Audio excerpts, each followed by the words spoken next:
Really serious and you're looking for a Christ man, the one who's knowing it with the Lord, with the Spirit of the Lord to do his will, I'm that nigga.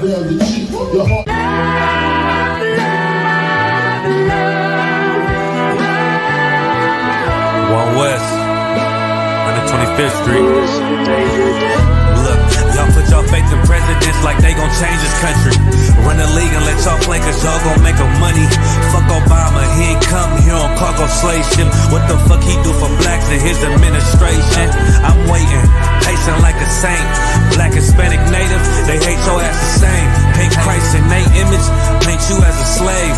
God ain't all love, scriptures say he hate. African soul niggas, they know we not the same. School to prison pipeline to get you off the streets. Put you in the cell toilet connected to the sink. Molested as a kid, she prostituted as a teen. The byproduct of Martin Luther King dream. They just took the yoke off, my nigga, we ain't free. We living bleak in these wastelands of poverty. If you don't know the truth, then the lies sound promising. Prophecy, gift and the curse. Dylan started killing, they was sitting in church. Black folk forgave him, man, this shit is absurd. You should never love your enemy, that shit ain't gon' work. Yeah, fuck dying on your knees, you better die in glory.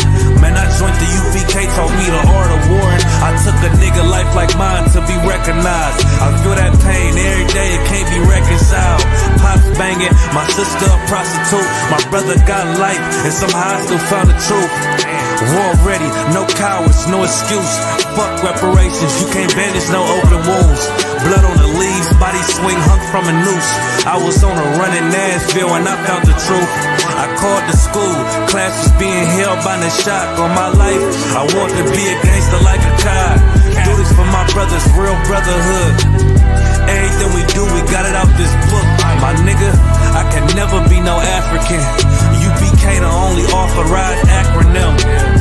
I'm passionate about my brothers and sisters. We in hell, I ain't got nothing against them. That's another religion. If it ain't under your honor, ain't he murdered by them and got a hug from your honor.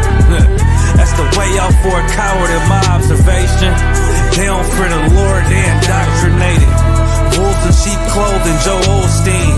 Real priest bringing back black royalty. One West on my headpiece, ranking order. Can't let them trick me off the streets, I gotta raise my daughter. I got brothers at the border ducking ICE agents. I got the name change, it was life changing. My family thought it was a game, put on all black, they said I was going through a phase. It's more of us in jail than it was slaves. Chose by the Lord, we could never be the same.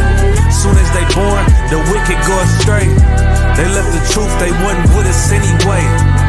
Niggas weak, they just saying anything to be truthful. We don't want no cowards anyway. Look, coronavirus, that's a plague. You don't get too much sleep when you waking up the dead. First camp, I cut off all my dreads.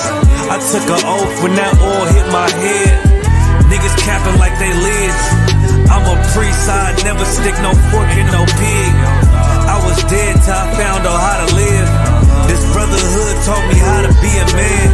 I came back to my roots, I had to dig. A couple gaps I had to bridge. I got a rib, I'm married to this work. You wanna serve the Lord, he ain't in the Christian church. Came back to my roots, I had to dig. A couple gaps I had to bridge. I got a rib, I'm married to this work. You wanna serve the Lord, he ain't in the Christian church.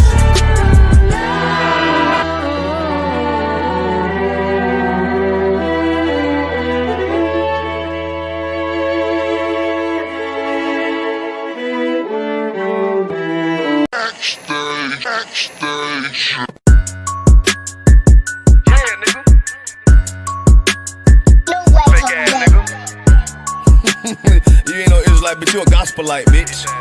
Fuck you talking about? If that nigga won't walk, bitch, we ready. It ain't hard to find us. Hawk, I keep that stick locked, loaded, boy, he'll fade you line up. Young nigga named Slayer, what you think, boy, you be done to try. Soft coast shit, we bout it.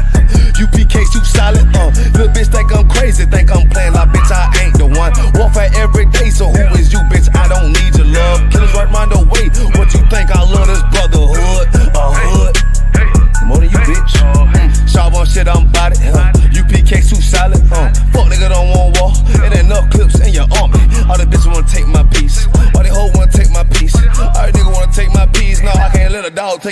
I can't let a dog take it from me.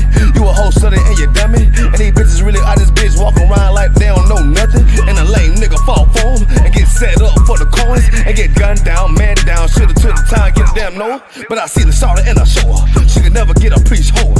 You a dirt ass, rust ass neck bitch with a fake ass jewelry. In Tennessee while I'm touring. It's a Tennessee, but she luring. Yeah, that sucker duck bitch ass boy, fuck nigga over that bitch mugger. I say, if that nigga won't walk, bitch, we ready. It ain't hard to find us. Hawk, I keep that stick locked, loaded, boy, he'll fade you line up. Young nigga name is Slayer. What you think, boy, you be done to try. Soft coast shit, we bout it. UPK, shoot solid, little bitch think I'm crazy, think I'm playing like bitch, I ain't the one. Warfare every day, so who is you, bitch? I don't need your love. Killers right round the way. What you think? I love this brotherhood, hood. More than you, bitch. You a lame nigga down to me. Eat candy, but I'm sucker free. You a little nigga, ain't none of me. Base up, boy, I fit a beat. Yeah, AR-223. Draco with a magazine. Yeah, that clip run like limousine. I shoot your ass in the spleen. Boy, I bust your ass in the temple. We debating by the temple. Tell the truth, boy, you's a victim. And you squirm off like a lizard. Nigga walk down my road. Why does nigga come down my road? Boy, come down my road. Boy, I charge your ass toll fee. I'm a real big priest, nigga. UPK play for keys, nigga. Commanding general get a damn order, but ain't nothing me to damn kill you. I was talking his ass like a cat. All weapons, boys full of tech. Boy, like a close comeback. Nigga got popped off for a neck. If that nigga won't walk, bitch, we ready. It ain't hard to find us. Hawk, I keep that stick locked, loaded, boy, he'll fade you line up. Young nigga name is Slayer. What you think, boy, you be done to try. South Coast shit, we bout it. UPK, shoot solid, little bitch think I'm crazy, think I'm playing like bitch, I ain't the one. Warfare every day, so who is you, bitch? I don't need your love. Killers right round the way. What you think? I love this brotherhood, hood. More than you, bitch. Christ said 7 women gonna be on one nigga in the end time. Nigga, fuck wrong with you, boy. Stressed by that damn hoe ass bitch. Fake ass nigga too. Dumb ass motherfucker. Fuck you.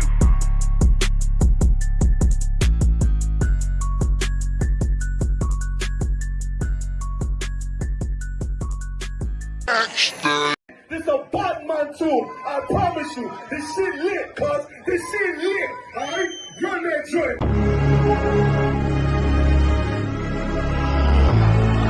Niggas looking for the light. Me and my niggas prepared for the dog. Yeah.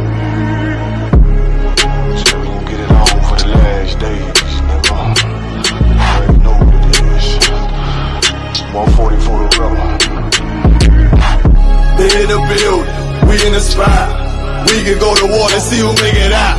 Earn your stripes, dog, you with us or not. We can get it on when it's on, it don't never stop. First you get that power, gotta hold it down. Watch your step, boy, you on holy ground. They in the building, we in the spot. We can go to war, let's see who make it out. It's a problem, tell them pop ball. I die for I let my colors fly, ball. For a nigga take me, they a drop dead. AR, clean them up like a mop head. Say he cool, he bad, he really so tough. They like, damn, look what he did to Billy go rough. Little bitch think she Kiki Palmer, silly hoe. She know I'm that bull, but I ain't from Philly though. From the city where they say about that ribbon like Penny Poops. Know them niggas plotting, gotta deal with me. Can't catch me slipping, got to steal with me. Just left Alabama, bought a chopper from some hillbilly move. He made my feel the blade. Leave them all bruised, come through like a plague. Rebel off the leash like a dog out the cage. Call me Johnny Blaze on One West Main. Watch your step get stretched like a limousine. So my brother bring that blade back wet, that's my enemy. A little nigga, this that cult, need to talk. Niggas know I got blood in my cup, I just sip it like it's grenadine. They in the building, we in the spot. We can go to war, let's see who make it out. On your stripes, dog, you with us or not. We can get it on when it's on, it'll never stop. First you get that power, gotta hold it down. Watch your step, boy, you on holy ground. They in the building, we in the spot. We can go to war, let's see who make it out.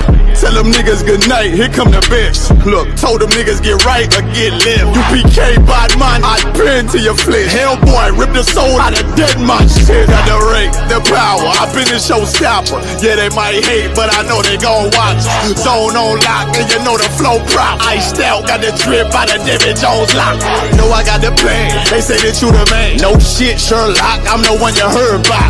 Burn down the building, let them all watch. Throw that One West up, then I swerve out. Sick With this shit, I do not need a detox. He don't watch a step, blow him out them Reeboks. We taking over, I'm sending the word out. Can't see me, little nigga, I put you in a bird box. Look, it's One West practical, gladiator maximum. Creep on them slow, but that Glock fire rapido. All I want is more power, more straps to blow. Ain't got excuse for no cow, he gon' have to go. They in the building, we in the spot. We can go to war and see who make it out.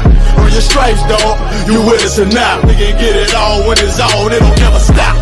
First you get that power, gotta hold it down. Watch your step, boy, you on holy ground. They in the building, we in the spot. We can go to war and see who make it out.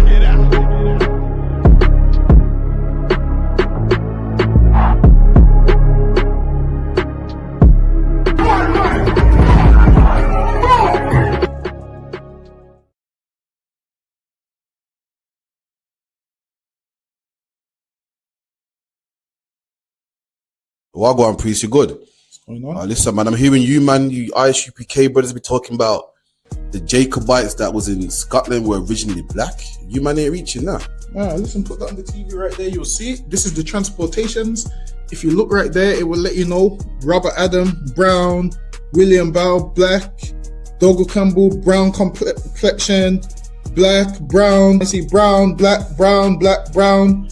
This is all the Jacobites that was shipped out of places like Ireland and so forth. This is the transportations. Right. So this is giving you the complexion of the Jacobites that was shipped out of these places to Barbados and other islands in the West Indies. Yo, that's mad. So it's saying what?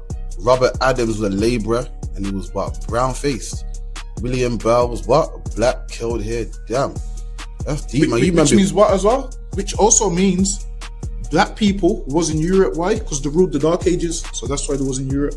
You man are cold at history, man. All right, man. Shalom. Cosmopolitan Arts Festival. I'm here with Stan. You know what I'm saying? We're in the building in Leicester. You know, so as you're talking about multiculturalism, you mentioned your father's Jamaican Grenadian. Do you feel as though black people are treated fairly in the UK? And what have you experienced growing up being, you know what I'm saying, so-called mixed race? I mean, it's definitely not fair. I mean, we can all agree on it's definitely not fair. Yeah. Obviously, being Leicester is a lot nicer. I went uni in Liverpool, right, and that is complete opposite. So you hardly see any black people around. When I was driving, I've been pulled over many a time. Right. Being in the park, walking my dog, get stopped. And I'm like, I'm, you know what I'm saying? I wouldn't say I'm light skinned, but I'm definitely lighter than a lot of my mates, and they get stopped the same amount. It's just like, I don't understand. It doesn't really make any sense. And this is outskirts of Leicester, so it happens everywhere. Like, even if you think you're safe in a more predominantly coloured place, you still get stopped. Like, it's just not fair, in my opinion.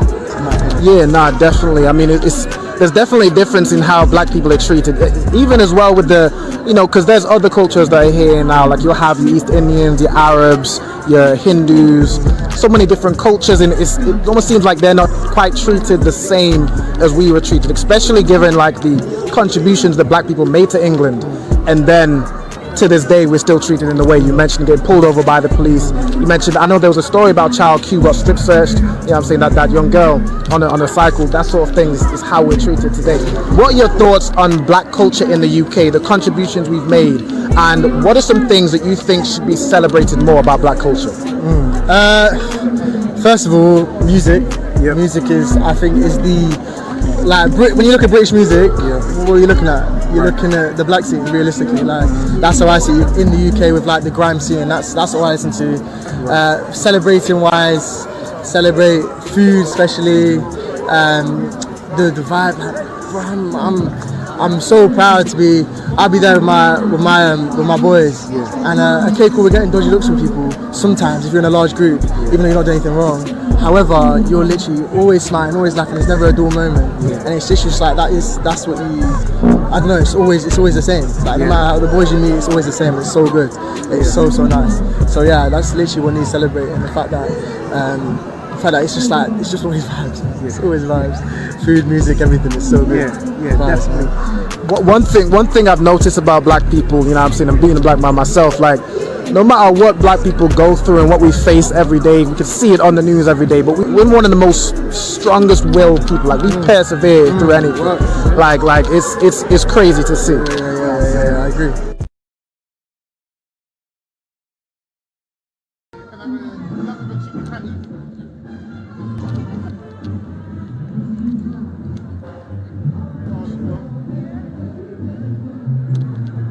So we also just wanted to get some views. So we're running interviews about the event, and we wanted to get some views from someone running like a black business. So I know like Jamaican food, like things like ackee and saltfish and like oxtail. Back in the day, those things used to be like mocked and ridiculed and looked down on, but nowadays it's now pushed. And what are your thoughts on how like black culture and how it's appreciated has kind of twisted in recent years? Now I really appreciate how our food is being noticed, especially the jerk chicken, and as you say, the oxtail, because back in the days nobody would eat it here. It used to be only in soup, is boiled soup, but now oxtail has become like one of the most expensive dish, because everybody is having oxtail. So it's really good that it's been recognized. The jerk chicken, last year I won British Street Food with the jerk chicken dumpling. So I made the jerk chicken inside the dumpling, and it won the British Street Food 2024 last year. So it's really good that our food is being recognized. And one of the things that I've noticed now is like some people, they will have 2 flags selling Jamaican food, but when you actually go, it's not Jamaican food. So it's not run by Jamaican people. It's not run by Jamaican people, and it's not cooked Jamaican. So Jamaica alone name sell Jamaica, and once you get a good authentic Jamaican cuisine, you feel like, wow, I'm back home. But when you cook Jamaican food, it cooks from the heart. If you just get up and just say, oh, I'm just going to do that, and you're not really in love with it, you're just doing it for the money, not for the love of your culture, or back in the days. Because I try to be as close as to authentic as I possibly can. Not saying that I'm always right, but to the best of my knowledge. So yeah, it's really appreciated. That's amazing. Thank you.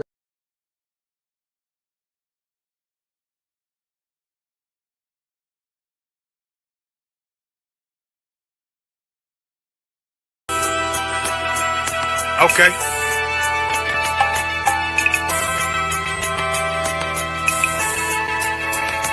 Homie, I've been. There's a king that's coming back to save our people. Now we should be preparing ourselves for the return of our king, not stuck up in these denominations and religions that's destroying our people and destroying our nation. So when we are in this kingdom and our brother and sister is doing wickedly in this kingdom, we must tell them, look, the world is expecting you to stay docile, to stay stupid. That's what Christianity teaches our people. Teaches our people to hate one another and love the oppressor. Like, we'll never forgive one another for anything that another brother or sister do to us, but we'll forgive the oppressor in a heartbeat. There's something wrong with that, man. Imagine living your life as a whole Christian your whole life, and life's good because you're a Christian and Jesus is white and everything's going great, and there's a landslide and the earth opens up and you go downstairs and you walk through this place and you see a black Jesus, man. Why is Jesus Christ black with an afro in the catacombs, man? This predates the Renaissance period. So when you read the book of Genesis, the trees in the garden with other nations, a leaf, what does a leaf do to a tree? Cover the tree. So Adam took the covering of another nation. What's the covering of another nation? Their culture. So when the Most High saw him, say, yo, Adam, where are you, man? Where are you? Don't mean I can't find you. He means like, who is this nigga? Like, where are you, man? I don't know you. Okay. So the Ba al Banya Yasha'ala wa Amarath al-Ham wa Aidya Yahaw. The Ba means speak. Al, when it's joined with something, so al Banya means what? Unto, right? Excellent. So al when it's joined with something means unto. Banya means children. Yasha'ala is Israel. So unto the children of Israel. Like if it's one thing a hoe gonna do, a hoe gonna hold. But you ain't, she can't hold if there's nobody to hold with. And the thing she said at the end, where she said, I went back and I lied to him and he still wouldn't do it. And then she threw up her hands and she said, well, he'll just be a brother. That's what he need. That's brothers. Right. If we have more brothers, hoes like her wouldn't have no outlet. There was a man in the land of Oz, his name was Job, and that man was perfect and upright. There you go, the man called Job. I think Job is what, like, afflicted. And that man was perfect and upright, meaning what? You can be perfect, man. Job was a man like everybody else, man. Job wasn't no angel, he didn't come from the heavens, and that man was perfect, meaning what? You can be perfect in the Bible. Being perfect is in the Bible. Had fringes on my coattail way before Jimmy. Funny how the general ain't even see a penny. Better show respect, get smoked like a chimney. Keep my name out your mouth, don't even think it. Send a real Smith at y'all, no Jada Pinkett. Both ball heads, my grain above 50. Lost my man to the game, that pain that stuck with me. Had to find a cheat code to the street though, cause them niggas getting fouled, shoot you like a free throw. Keep spitting acid like a Mino, and the nigga be the nicest with a mean flow. Okay, clap it up, clap it up. With the ISUPK, started out of 1 West, 125th Street, Harlem, New York, under Commanding General Yohana. And I'm Captain Karafa of the ISUPK in the UK.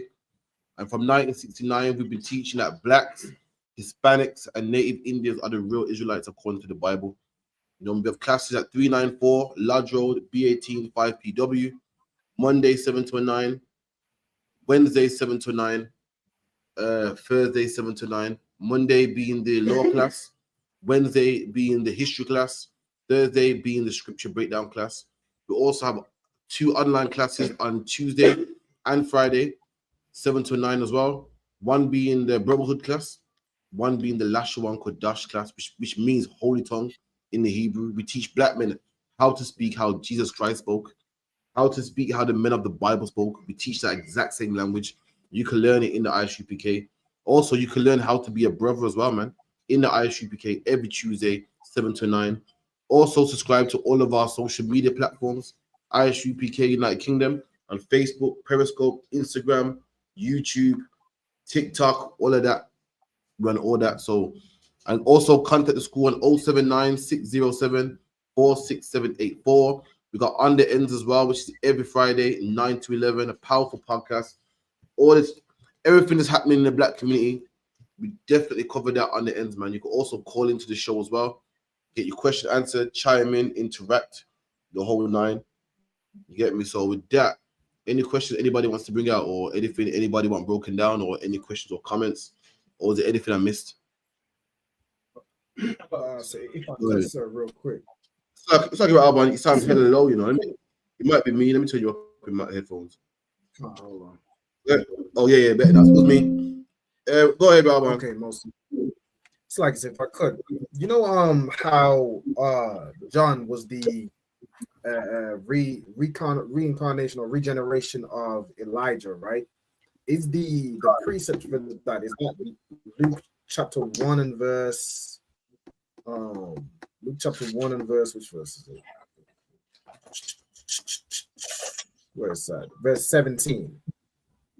Read it. Or is that so Luke chapter 1 and verse 17. And he shall go before him in the spirit and power of Elias, to turn the hearts of the fathers to the children. That's one of them, and yeah. The disobedient. That's one of them. Okay. Another one is second.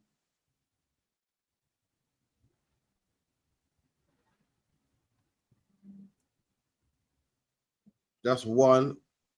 Another one is Matthew 11 and 14. Matthew 11 and 14. Someone wants to get that. Go here. Matthew 11 and 14. And if ye will receive this is Elias, which was for to come. There you go. Give me a verse. Give me one verse up. Come, verse 13. For all the prophets and the law prophesied until John. Right, you go. So all the prophets, all of them prophesied until John. Then Christ came on the scene, was the final prophet. Now the prophets today break down what's already written. That's a prophet. That's the difference between a prophet today and back then. We break down what's written. All the prophets prophesied until John, until Yahushua came on the scene. All of them prophesied. All of them prophesied until John.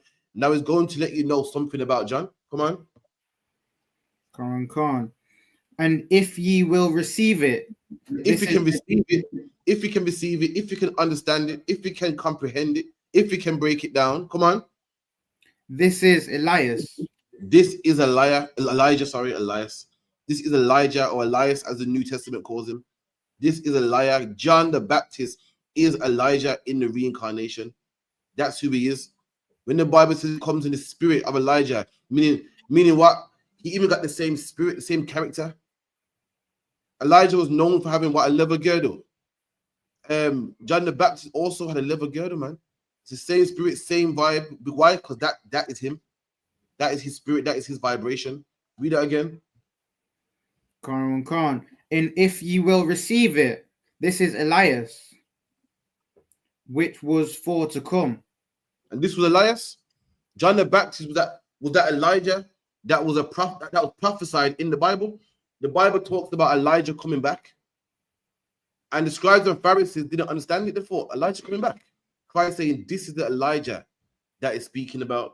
Let me get this. Let me get it in Malachi. Is it Malachi? Yeah, Malachi 4 and 5. Give me Malachi 4 and 5. Come on.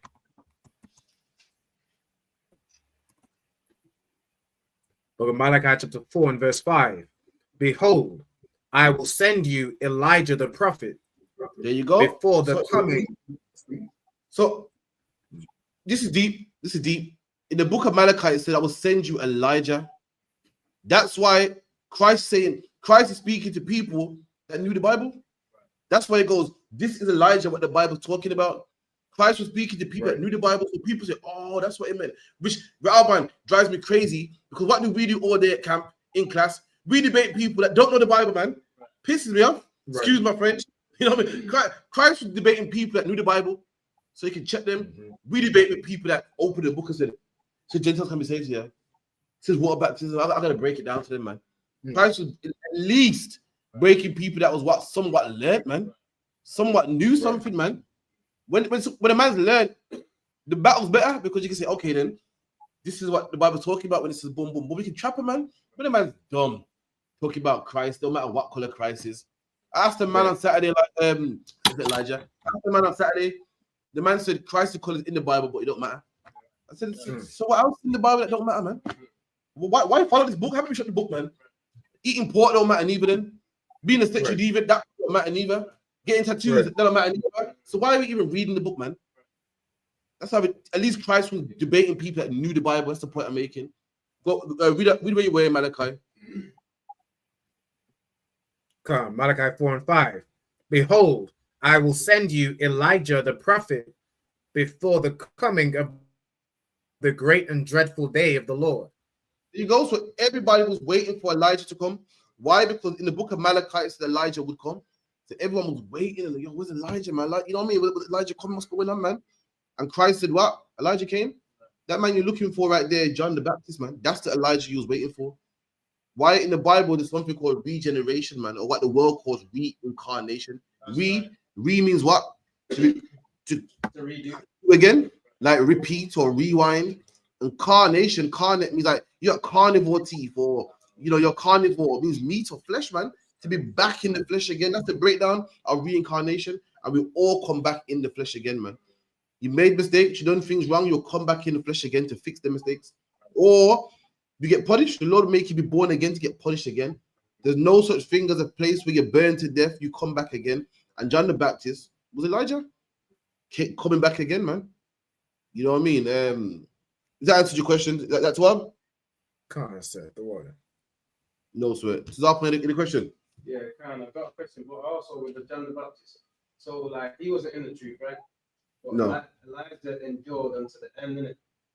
So, like, how does not how? Well, okay, so yeah, then he comes back and sinned, or wasn't in the truth. How do you like differentiate the fact that he was in that life at that time, but it's been how many other times after that, innit? So you say that how come like Elijah was cool, but then John the Baptist fell? Endured to the end. Yeah. Same with Yahushua. Solomon fell. Did Yahushua fall? Oh, right. You know what I mean? You could do good on one life and tell about the next, or the Lord beats you, so next time you come back stronger. You know what I mean? You could do good on one, tell about on the next life. Yahushua was King Solomon. King Solomon had many strange wives, man. King Solomon, Yahushua was also Isaac as well. Isaac was a good brother.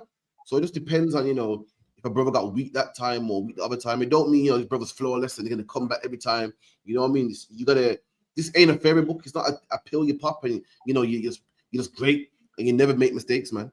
You know what I mean? No one's infallible. No one's at a stage where they can't slip up, where they can't make mistakes. Jesus Christ himself was tempted. Satan wouldn't tempt him if it wasn't possible for Christ to fall. It was possible, but it wouldn't fall. Why? Because he's strong-minded and strong-willed, but it was possible. Then Satan wouldn't waste his time. The Lord wouldn't send Satan upon him to tempt him to break his fast or tempt him to commit suicide, man. What Christ went through, we all go through it. And Christ is the proof that we all can beat these desires, man. We all can beat these things we go through. Go ahead. So like, yeah, so let's say that was the final. Would you be let's say John had the final, that was his final time at that time. Would he not make it to the kingdom then, or how would that work? But there is no final. There's no final because you come back over and over again. Judgment Day, Christians make out like Judgment Day is one day where everyone's, judged. No, man, Judgment Day is when you die, you go to the Lord and get judged. You die again, you go to the Lord and get judged. Christians make out like I was a Christian at one time. Like there's a day when all the dead come before the Most High and he judges them all. No, man. Judgment Day is when you go for the Lord, you get your judgment, then you come back again. That's in the book of the Apocrypha. If you come back to mine, I'll pull it for you. All right. Any more questions? Yeah, I've got a question. So it's on again. Amos 9. I'm just talking about the Ethiopians, and have I not brought up? Have I not brought Ethiopia? I just want to understand. Are you not like the Ethiopians? No, yeah, I can. Okay. Yeah, so I just want to understanding on that. So Amos chapter 9 verse 7. Are ye not as children of the Ethiopians? Nice and strong. That's strong, so they can hear it as well. Okay. Are ye not as children of the Ethiopians unto me? So the Lord said to the Israelites, "Are you not like the children of the Ethiopians unto me?" What do you get when you see that? So because I heard it before, just it's kind of need refreshing. That's like the complexion, isn't it? Like no, it's not. When I give it a shot right about nigga, the Lord saying, "Are you not like the children of the Ethiopians unto me?" What's the Lord saying here? If I could, sir, I had seen this verse scripture saying today. So it's saying like they're acting like the Ethiopians or like the other nations, like they're acting like the nation most I don't care about. It's an insult, man. It's an insult, man. It's like when your parents go home, say this house is a mess, man. You lot must think you live in at someone's house, man. You lot must think you're Ted's children. Wow, you like me like my parents. My parents were racist, bad man. So lucky, man. My parents were like, "Yo, Croft, man, you're nasty, man. You must think some white people you live with, man." My parents were rough, man. You must think some white girl you live with, man. Now this house nasty, man. That's the Lord saying. Yeah. The Lord saying like, "Boy, you man move like some Ethiopians. Like you like Ethiopians to me. The way you got plates in your lip, the way you're drinking blood, the way you're celebrating Christmas, the way you like these whores and you like your tattoos." You having sex with this woman, leaving her, this woman leaving her. Boy, you better move like some Ethiopians, man. You like Ethiopians unto me, comparing us to a nation that got no rules, man. The insult, the disrespect, man. Come on. O children of Israel. Oh, children of Israel, come on. Says the Lord. This bit. Have not I brought up? Have not I brought up Israel out of the land of Egypt? Right, that's the key. What's the Lord saying? Come on, to top one. Context, man. I brought you from amongst them. Go on. Meaning, in the whole, put the whole thing together.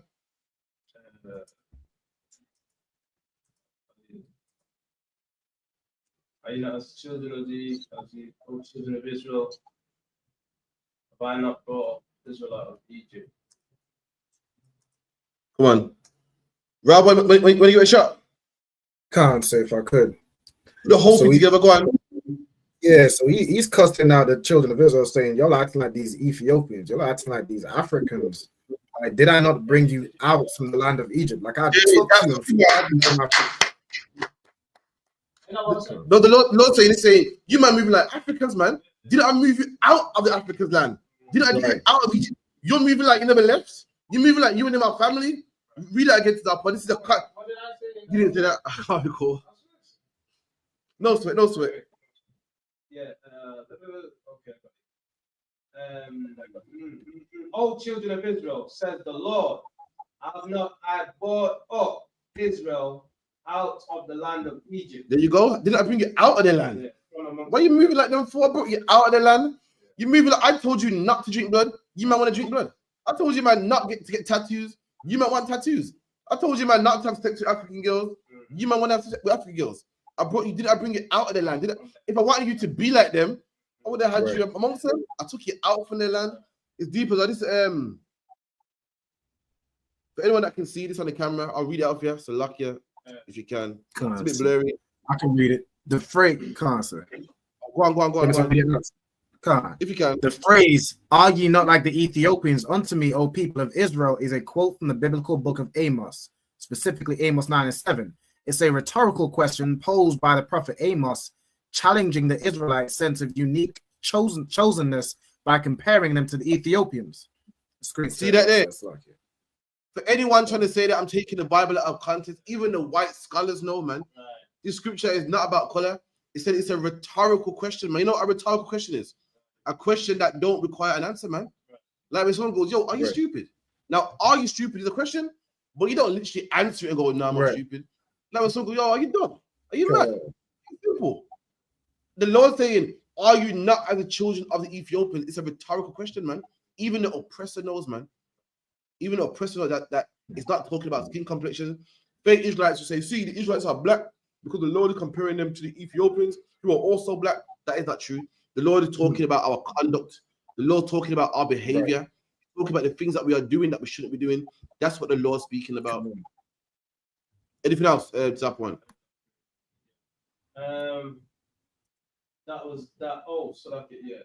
So this bit where it says, "Have I not brought up the stuff here? Those are of Egypt and the Philistines from Qatar and Syrians from Kir."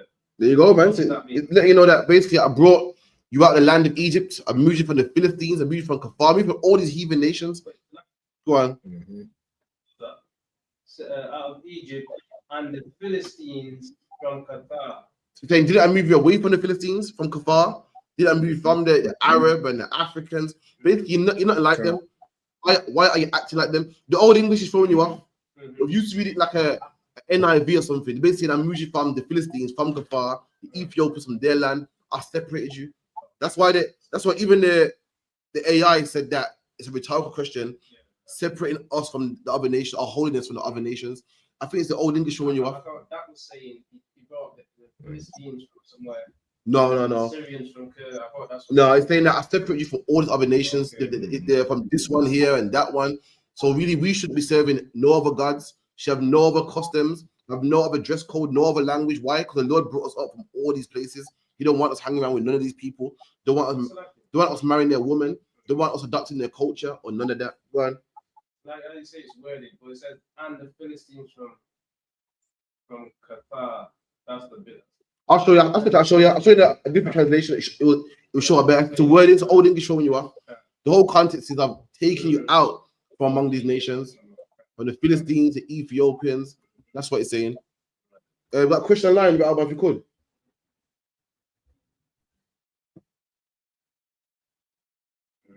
Are you frozen? Ain't no sweat. So like you said, let me to read this question. Please, if you could. Khan said, a sister asked, is it considered unlawful to eat raw meat like in sushi? I just want to make sure it's not unclean according to the law. Well, according to the law, sushi isn't unclean. According to the law, eating meat with blood in it is unclean. What will make sushi unclean is if you're eating a fish that doesn't have skins or scales. Fins and scales, salakia.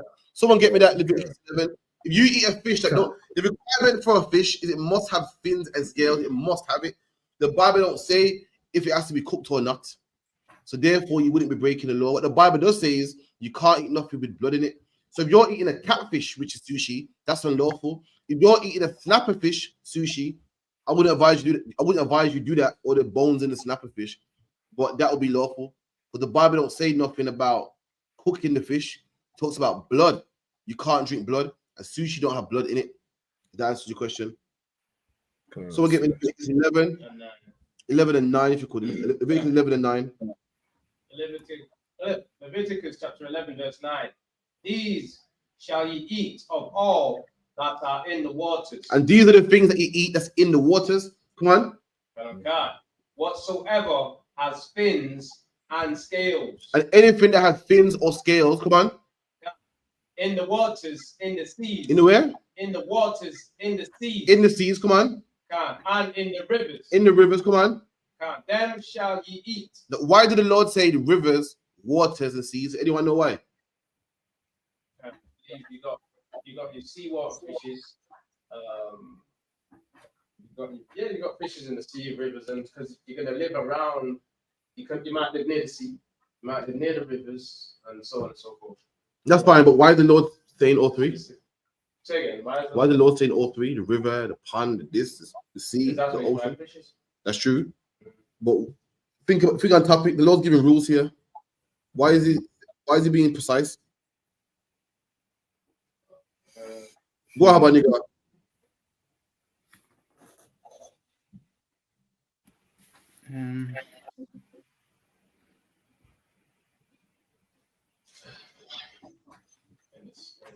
No. Is it saying like not everybody of water? No. What about Alban? It says whatsoever had fins and scales in the waters, in the seas, and in the rivers. Is it that there could be things that have fins and scales but are not in the waters? I was trying to think of an example. No. So I'm not sure. Think about giving rules. What do you do when you're giving rules or instructions? You had to be like specific. There you go. The Lord being specific. So when you read the Bible, the Lord's specific. So the Lord will give a law about sexual deviancy. What would he say? If a man lies with mankind, both have committed abomination. The Lord don't want no man to say, yeah, but I was dressed as a female, or you had a sex change. The Lord don't want no gray areas. So the Lord said, when you're eating fish, you don't care if it comes from a pond, river, lake, ocean. It must have fins and scales. That's how it is when you lay in rules. Any father that knows, when you leave rules, when you leave the house, you let kids know. You don't leave your kids to go, I'm confused here. Why? When you're confused, that's when you make mistakes. That's when you do things you shouldn't do. So you always make your rules clear. So the Lord's making it clear. It must have fins and scales. I don't care if it's in a river, pond, lake, ocean. So no man can say it's catfish, but it's in the ocean though, or it's in the river though. It don't count because I found it in a pond. It don't count because I found it here. The Lord makes his rules black and white, no gray areas. Read that part again. Whosoever has fins and scales in the waters, in the seas, make it explain. So in the seas, the ocean, any type of water, man. Come on. In the rivers. In the rivers, the Lord don't care if you got it in your fish tank, man. You can't eat it, man. Come on. Them shall you eat. Them shall you eat. The fish you can eat are the ones with fins and scales, man. So what about lobster? You can't eat it, man. Lobster in water. Lobster you find in the river. Lobster you find in the ocean. Can't eat it though. You know why? Because they don't have fins and scales, man. Right. What about shellfish, crab? You can't eat that, man. Why? Because they don't have fins and scales, man. What about catfish? Can't eat it, man. Even though it's a fish, even though it got fins, it don't have scales, man. It's smooth, man. What about tuna? No, you can't eat tuna. Why? Because tuna has fins, but it does not have scales, man. Therefore, it's unclean to you. So you got a sushi, and it's a clean sushi. You ask the chef, what fish is this, man? The first thing is brim, tilapia. What else you got? Snapper fish, mackerel. Not mackerel. No, haddock. Mackerel's unclean, right? No, it's not mackerel. It's salmon. All that good stuff there, man. You can eat it. The problem is not if it's raw. It's if it's the blood. If blood is in it. Get me Leviticus 17 and 10. It's 17 and 10. Yeah. Come on, sir. The book of Leviticus, chapter 17 and verse 10. And whatsoever man there be of the house of Israel or of the strangers that sojourn among you, that eateth any manner of blood. There you go, man. There you go. The Lord had a problem with the man eating blood, man. You can't eat blood. That's why Esau lost his birthright, man. Eating blood, man. That's right. The Lord don't want us eating blood like them Africans. You know, Africans drink blood. Right. And they drink it quick before it coagulates and starts to bubble and stuff, man. Ugh. Disgusting, man. Can you imagine warm blood? Ugh. No, it must be hot like soup, man. Right. The Lord said you cannot eat blood, man. You cannot have them what's that thing called? Black pudding. Yeah, right. Black pudding. In the UK, there's something called black pudding where it's like a super duper abomination, man. Not only is it blood, it's pig's blood. Pig's blood, man. Damn. The Lord don't want you doing that, man. Come on. Come on, sir. That eateth any manner of blood, I will even set my face against that soul that eateth blood. And the Lord's against that man. The Lord's not with that man that eats blood, man. The Lord ain't gonna bless the man that eats blood. The Lord is against him. This is how serious the Lord took it, man. I don't want to hear nothing about black pudding. It's just pudding, man. It's a bit of cake. No, it's not, man. The Lord says it's serious. The Lord says he will set his face against that man that eats blood, man. Come on. And will cut him off from among his people. And that was the punishment for a man eating blood. That man was cut off, man. That man was no longer one of us, man. You know how you disown your children? You're like, they ain't mine no more. You know when your son becomes gay, you cut him off, it ain't mine son no more, man. You see him in the street, you walk past him. The Lord did that to us if we drank blood. For you drinking blood, you might think, black pudding's nothing, man. It's a piece of cake. No, it's not, man. In ancient times, you'd be cut off. You wouldn't be one of us no more. You wouldn't be allowed to be around us. You wouldn't be allowed to be in the Passover. We'll kick you out our gates, man. You have to go wander the wilderness, man. You have to go China or somewhere, man. God. You know what's mad? Like the world ain't like how it is today. You know now the world's all built up and so forth. You can leave one country, go to the next. Back then, if you was kicked out your land, you know, you have to travel the desert, man. You know who's out there in the deserts? Bandits and thieves, and that was your life. Imagine traveling from Manchester to Birmingham. Like the wilderness would be what? The motorway. Oh, imagine just walking the motorway, man. Cars, bush, tree. What's in the motorway? Bush, trees, cars, just wild animals. That's you. You got people in Manchester living in the city, gates, rules, community, living nice. People in Birmingham living nice, gates, communities, police, safety, and there's you in the middle. There's you in the middle, just traveling. You might buck up on one person you can't even trust. Yeah. You might rob you. You know what's out there, man. That's how serious the Lord saw this. You be left on the highway to fend for yourself, man, until you can go into a city and hopefully they trust you and hopefully they take you in. That's how serious the Lord saw it if we drank blood. Come on. Verse 11. For the life of the flesh is in the blood. Right. Now, what does that mean? You can't drink blood because the life of the flesh is in the blood. Now, Alban, you're not allowed to answer this. In fact, Habani got answers.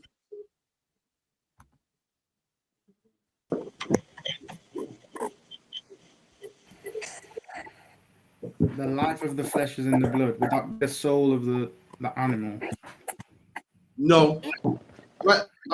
I'll break it down for you. Look at my hands. Look at my hands here. The life of the flesh is in the blood.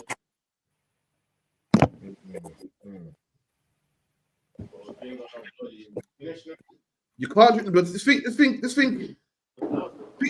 Think hygienic. The life of this cow is in his blood. That's why you can't drink it.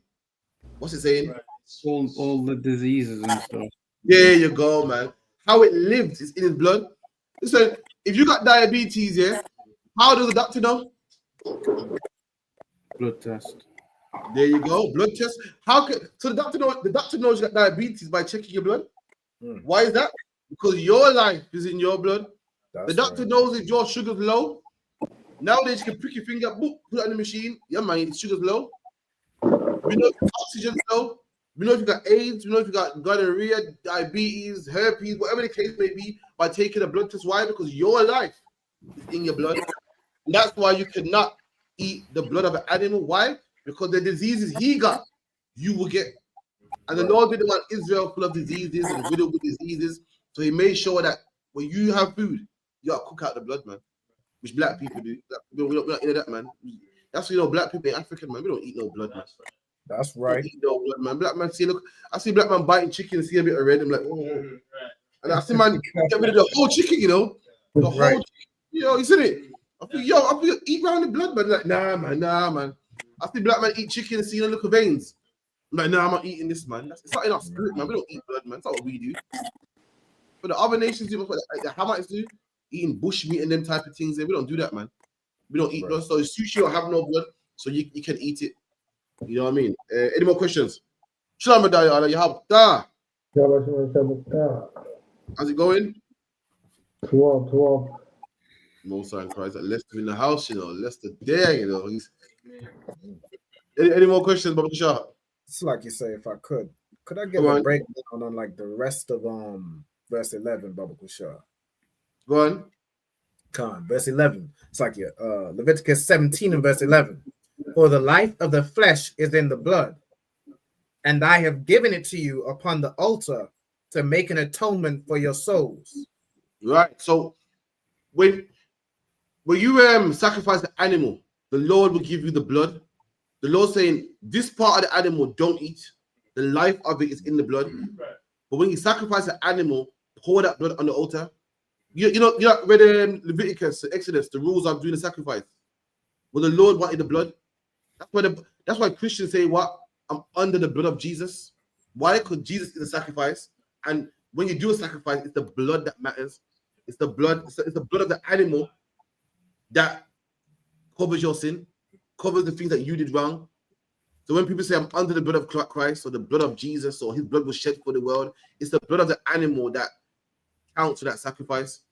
When the Bible says his blood shall be upon him, meaning usually an animal's blood can go in place for his blood, but not this time. This man was a sexual deviant, he was an idol worshiper. His blood should be upon him. It's the blood of the sacrifice that covers you. So read that part again. For the life of the flesh is in the blood, and I have given it to you upon the altar to make an atonement for your souls. There you go. It's the blood of the animal that makes atonement for your soul. Let me see if we can find it. Is it Leviticus? We rub it on the altar and stuff. Let's see.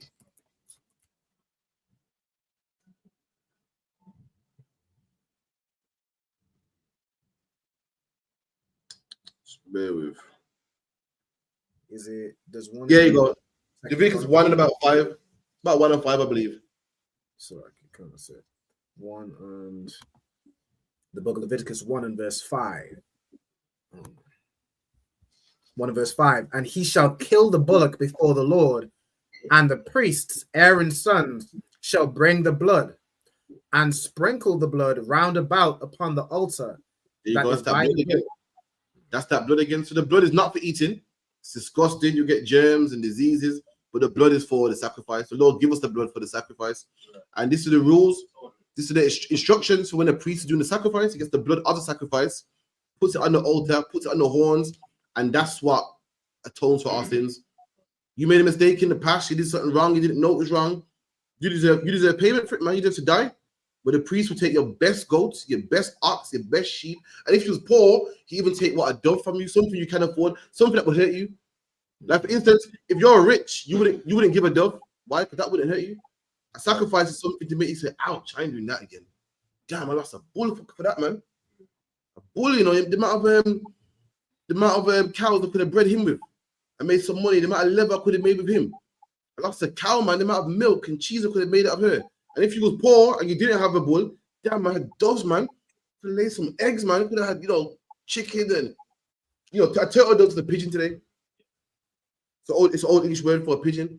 But when it comes to sacrifice, everyone's feeling it. Everyone's feeling it, so why they don't do it again? And it's the blood of that sacrifice that atones for your sin. As we read right here. Read that one more time. In 1 and verse 5 or in 17? Give me 5, 1 and 5, I'm sure. Sir. And he shall kill the bullock before the Lord, and the priests, Aaron's sons, shall bring the blood and sprinkle the blood round about upon the altar that is by the door of the tabernacle of the congregation. And this is how a sacrifice was done, man. They'll sprinkle the blood, man. Get the blood, sprinkle it, boom. They'll spread it on the horns. The horns is like what? The 4 corners of the altar. It had horns. Imagine you got 4 corners, and it's like on the top of it, it's 4 horns. Like the best way to explain it, an altar is like a barbecue grill. That's the best way to explain it. You know how barbecue grill got coals, and they got a gauze on top, and you put the meat on top of the coals. That's exactly how the altar was. They hot coals on there, a gauze. It was square shaped. The priest will kill your bullock, whatever. Throw it on the barbecue grill, cook it. It'd be a sweet savor to the Lord. Everyone will like it. Smells good. In fact, the priest will even season it down. And imagine, I guess what the priest did with your bullock. Anyone know? I know Zarpon knows. God, if I could. Go on, brother. I know what Alba knows. They'll eat it. Eat it, man. Imagine that. That would make you never make a mistake again. Imagine you're out here, living life reckless, and a man charges you. Listen, you're wrong for that, man. The penalty is I'm taking your best sheep, the one that's gonna make you all the money, and you go, okay. You go to court, Zarpon, okay, stealing. He takes your sheep from you, your good sheep, and just cooks it in front of your face and eats it, man. Ouch. Remember that sheep is your money, it's your rent. You know what I mean? It's your week. You should drink money on the weekend, man. That money's take your woman out, man. You're gonna milk that cow and make money and cheese and sell it on the market. And the man eats it in front of your face, man. Makes burgers out of it, man. Curries it down, man. You will learn. You say, shit, I ain't doing that again. That's the last time I steal.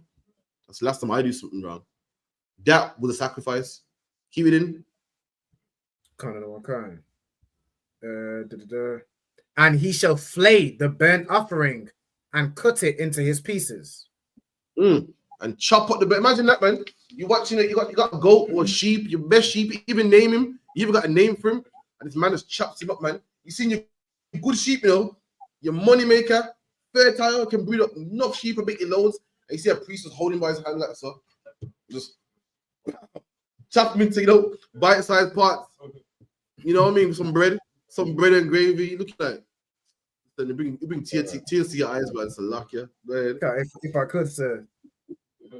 Imagine you seeing a man turn your best cow into ribeye and T-bone and all them things, all those things there.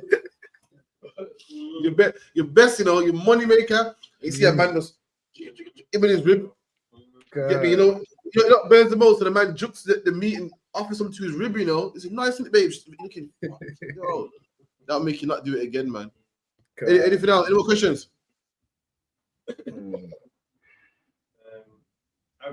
Go on. Revelations.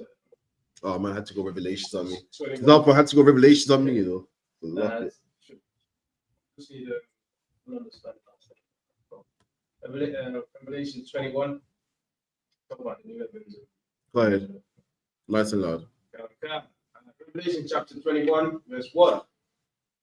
I'll go from 2. And I, John, saw the holy city, New Jerusalem, coming down from God, out of heaven. Right, so John is seeing a vision here. When you read Revelations 1:1, the first verse is what? I, John, was in the spirit on the Lord's day. Letting you know what? Everything is writing about is spiritual. Right. It's not physical, man. There's no woman riding a beast with 7 heads and 10 horns. There's no, there's no man breathing fire. Everything he's seen is spiritual. So John is seeing what? Heaven come down from the sky. Keep it in. Okay. Heaven prepared. God coming down from God out of heaven, prepared as a bride adorned for her husband. Come on. 23.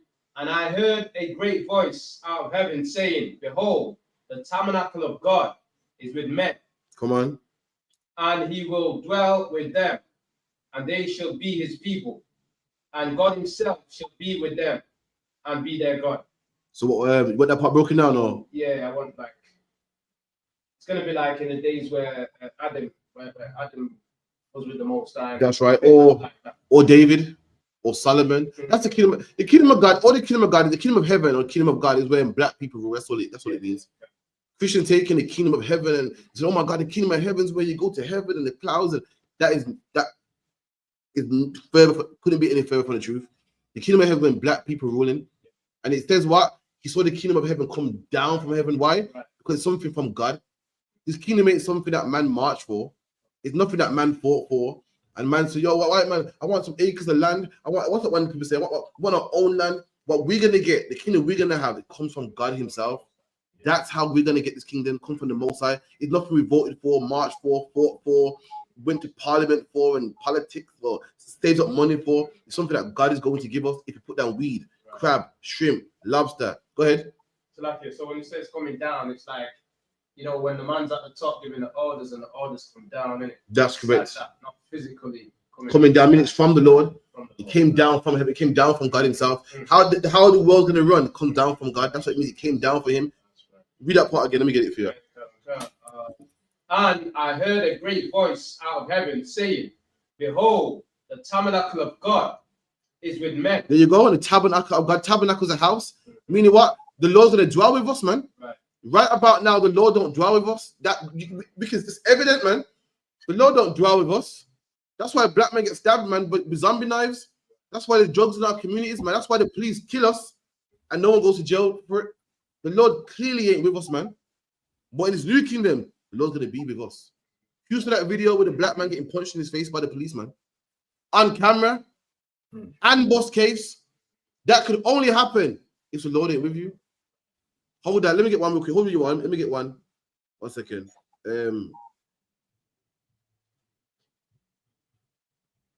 I think it's Hosea.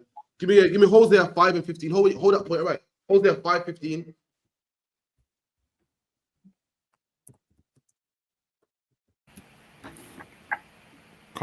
Hosea chapter 5 verse 15. I will go and return to my place. Look at that, man. The Lord said, I will go and return to my place. Black man, the Lord has left us, man. The Lord left us, man. You want to know why Mark Duggan's killers are free? Because the Lord's left us.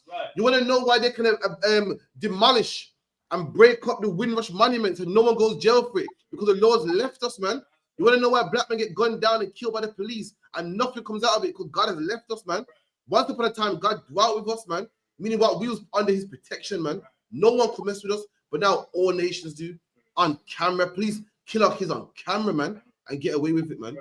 Please kill it. America, forget about it, man. Please kill a black woman on camera with mental health problems, man. He shot her because she threw hot water at him. Kill the black boy with dementia.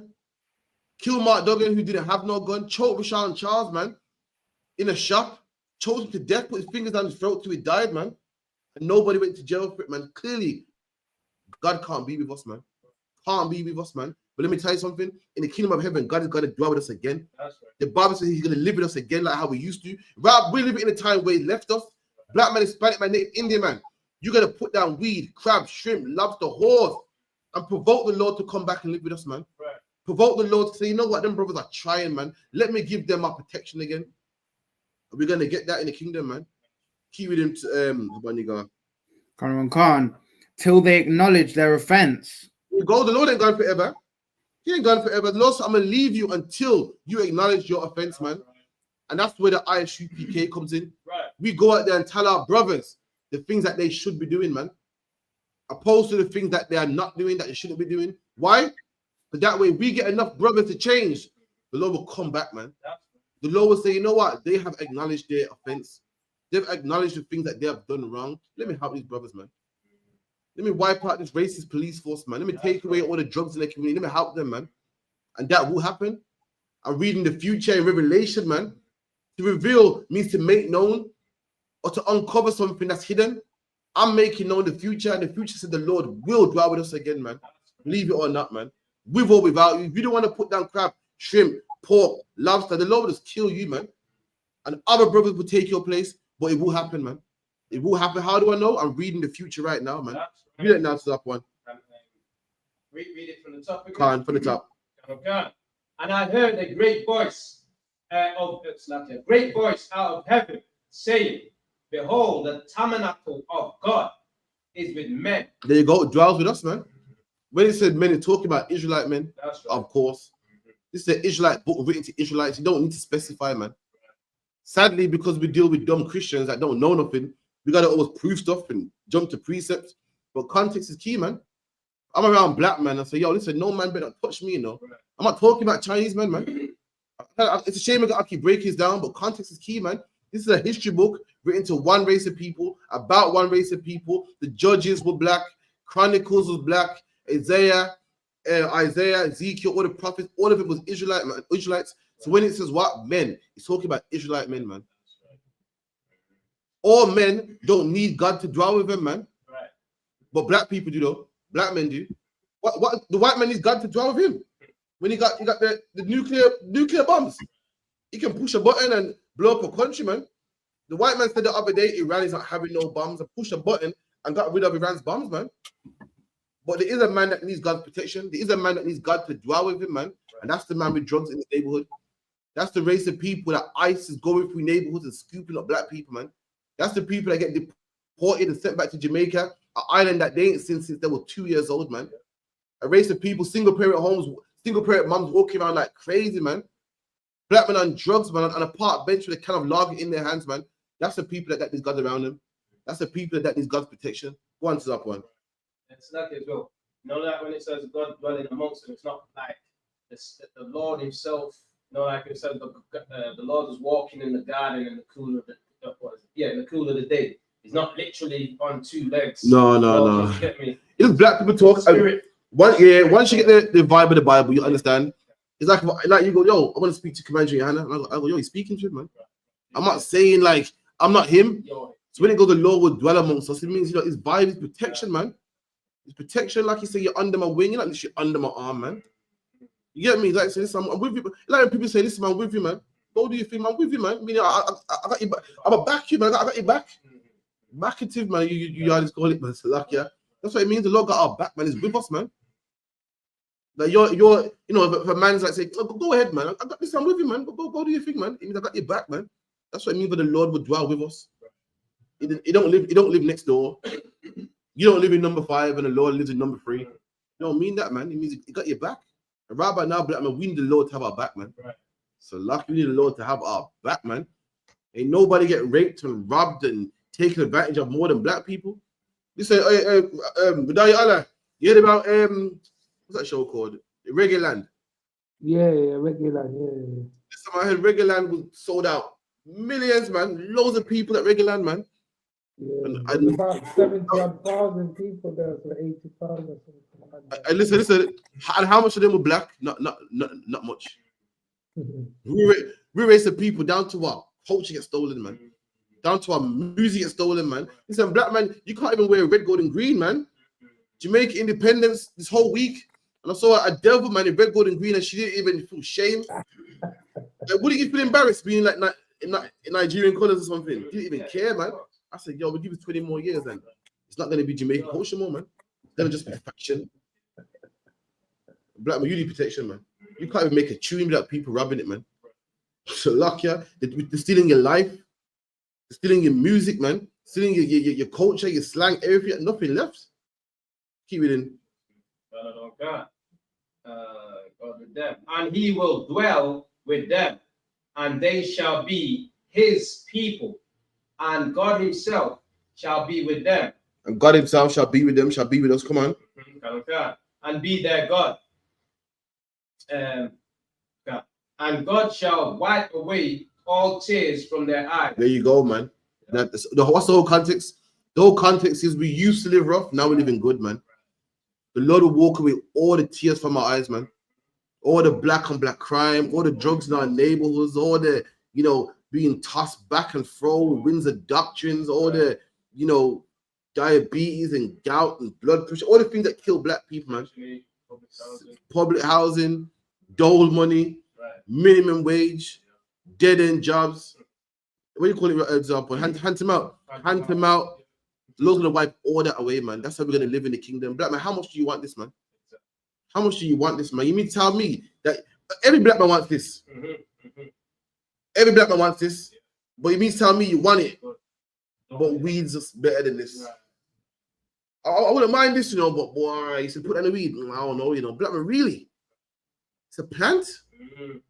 You're gonna give up all this for a plant? You're gonna give up all this for some whore? She's gonna have a whore with somebody else once she go jail. She's having sex with somebody else right now as we speak, man. Black man, come on, man. This is what we need, man. The oppressor wanted the moon, and he went to the moon, man. The oppressor wanted America, and he was willing to kill and murder and backbite and break his covenant to get it, man. How much do you want this kingdom coming from heaven, man? Come on. Another one card. And God shall wipe away all tears from their eyes. And the Lord shall wipe away all tears from our eyes. God, any more? Card. And there shall be no more death, neither sorrow. Right, break that part down. Right, let me send this real quick. Card. So, yeah, card. So no more public, I would say public housing, no more dying of gout, high blood pressure, sugar. You know what I'm saying? You know, black on black crime, no more shepping each other up, zombie diets and all that nonsense. No more dying of drug overdoses. You know what I mean? You know, and AIDS wards and all that. Absolutely, that's what it means by no more death. Right. Death in the Bible ain't talking about literal flatline, man. Right. Death in the Bible is what living horrible, man. If you could, Alban, get me that, man. I've set before you life and death, blessings and curses. Give me that one, Bobby Kishar. I'll send this link. That's in Deuteronomy. 30, that's it. Deuteronomy 30 and verse 19. Let me get it here. Book of Deuteronomy, chapter 30 and verse 19. I call heaven and earth to record this day against you, that I have set before you life and death. Come on. Blessing and cursing. And that's what life and death is, man. Life is blessing, cursing is death. Life and death, blessing and cursing. That's what the Lord's saying, man. Do good, you get life, man. Do wrong, you get death. When the Bible starts giving life, it's talking about living good, man. When the Bible starts giving death, it's talking about living horrible, man. We all die. Man was made to die. Everything dies. The trees die and come back again. Man was made to die. Man, why do we get old? We're supposed to die, man. Christians say that, oh, we're going to live forever. Oh, shut up, man. Right. Christians talk nonsense, man. They say, if we live forever, but what age are we forever, man? We're 20? In what skin? Like, what age would the Lord I'm saying, like, have you lived? Do you stop at 19, 20, 30? Like, that? Oh, what that? And it wouldn't have be overpopulated. Right. Imagine you can't die, and you got man like Cesar Point, breed up the place. See, man like me, I'm cool. I'm a man. I wanted to. Yeah, brother like Cesar Point is making hit me, and they all can't die. And they all can't die. Listen, man, I've been populated, man. No, there's nothing left. Life and death is talking about living good, man. Right. Living a horrible life or living a good life. How do I know? How do I know? Someone get where someone get me where Christ said, I'll give you life in abundance.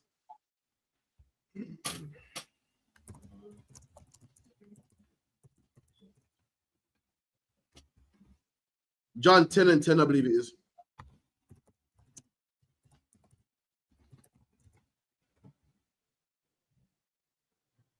Book of John 10 and 10.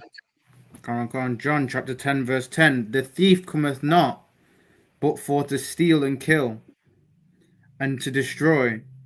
I am come that they might have life. There you go. Christ comes to give us life. Christ comes to give us life, man. Now, Christian will read this and say, yeah, see, Christ comes to give us life, heartbeat. It's not talking about that, man. Christ comes so that we can live good, man. So we can change and get the kingdom of heaven, man. So that all of our past sins, all the crimes we did in the past, Christ can die for them so the Lord can have a clean slate with us. Christ will come to give us life, man. Let's see what he's talking about. Let's see if he's talking about your heart beating. Let's see if he's talking about a pulse. This is what life is talking about. Come on. And that they might have it more abundantly. There you go, man. How can you have life in abundance, man? You either have it or you don't, man. It's lucky. You can't have more life. You're either alive or you're not. When it says, I'll give you life in abundance, meaning what? You believe in good. And not just by the skin of your teeth. Like the black men that live good today, you got people like Jay-Z that live good. But if they don't make another album, they'll be broke. If they stop working, or don't go to a red carpet event, or if they ain't got projects like, clothing projects or shoe projects or movies, they will go broke tomorrow. They're living, but they don't have life in abundance. Christ saying there's people that live, which is good. Christ said, I'll make sure you live and have it in abundance too, man. You won't be struggling to keep it up. You won't be struggling to maintain it, man. Listen, man, you could not go to work for years, still get money, man.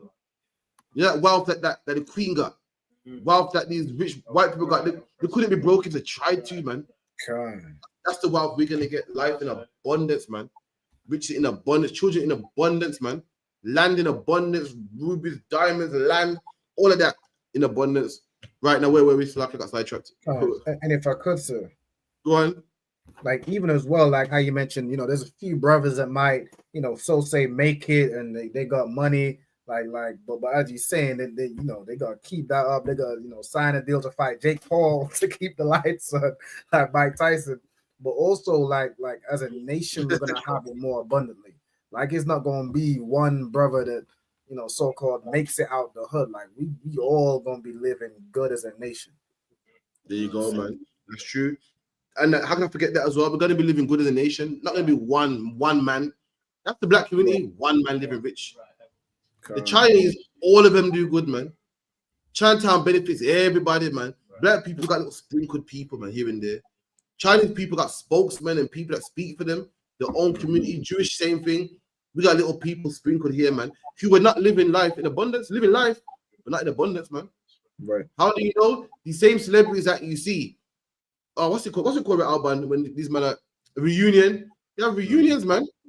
You seen your favorite artist when you was like 16, a grown man now, old man, trying to keep the lights on. Right.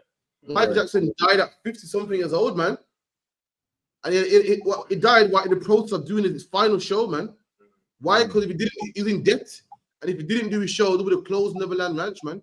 This nigga's doing the moonwalk with bad knees and shit. He's doing the moonwalk with bad knees. Beyonce, man, give her 30 years, she'll be recording again. We're doing a Destiny Child link-up show. These men got life, and you feel like they got life and living good, but they don't have it life in abundance, man. That's what they don't have. All right, go back to where you were. Where it goes, no more death in the Revelation. Verse 4, no more death, neither sorrow. No sorrow, man. Come on. No crying. No crying. All the things that make us cry, man. Right. All the black and black crime, drugs in our neighborhoods. Black men getting, robbed. Culture getting robbed. You make music. The so-called Jewish man gets rich of it. Meanwhile, you get the pennies, man. Right. You're the one writing all that, all them authentic bars and good lyrics and catchy slogans and performing and rehearsing on stage. And some Jewish man in his office gets all your money, man. All your royalties, man. Gets rich every time they play it and stream it. He gets rich, man. That'll make a nation want to cry, man. So luck ya. All that's gonna be done away with, man. Come on. Okay. Neither shall there be any more pain. And that too, man. And that too. I don't want to hear no one telling me that the kingdom of heaven is unfair, man. I don't want to hear about the kingdom of heaven is unfair. Let me tell you something. These record companies have been getting paid off black people for years, man. Black men been writing lyrics and making beats and making songs that are classics to this day, man. Classics, sending out millions and getting pennies from it. Meanwhile, some man that didn't write the lyrics, didn't sing and dance, ain't rehearsing, ain't breaking a sweat, sends his kids to college off the back of somebody else. Gets a Bentley and a mansion off the back of somebody else. But let me tell you something. In the kingdom of heaven, we're going to have a kingdom off the back of you, man. That's right. Someone get me that in Isaiah 14:1. Don't tell me that's unfair.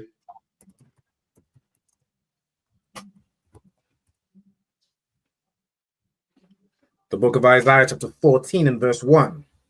For the Lord will have mercy on Jacob and will yet choose Israel. It's like Isaiah 60 and 12, 60 and 9, please record. 60 and 9. My bad. No, sir. Book of Isaiah chapter 60 verse 9. Surely the isles shall wait for me, and the ships of Tarshish first.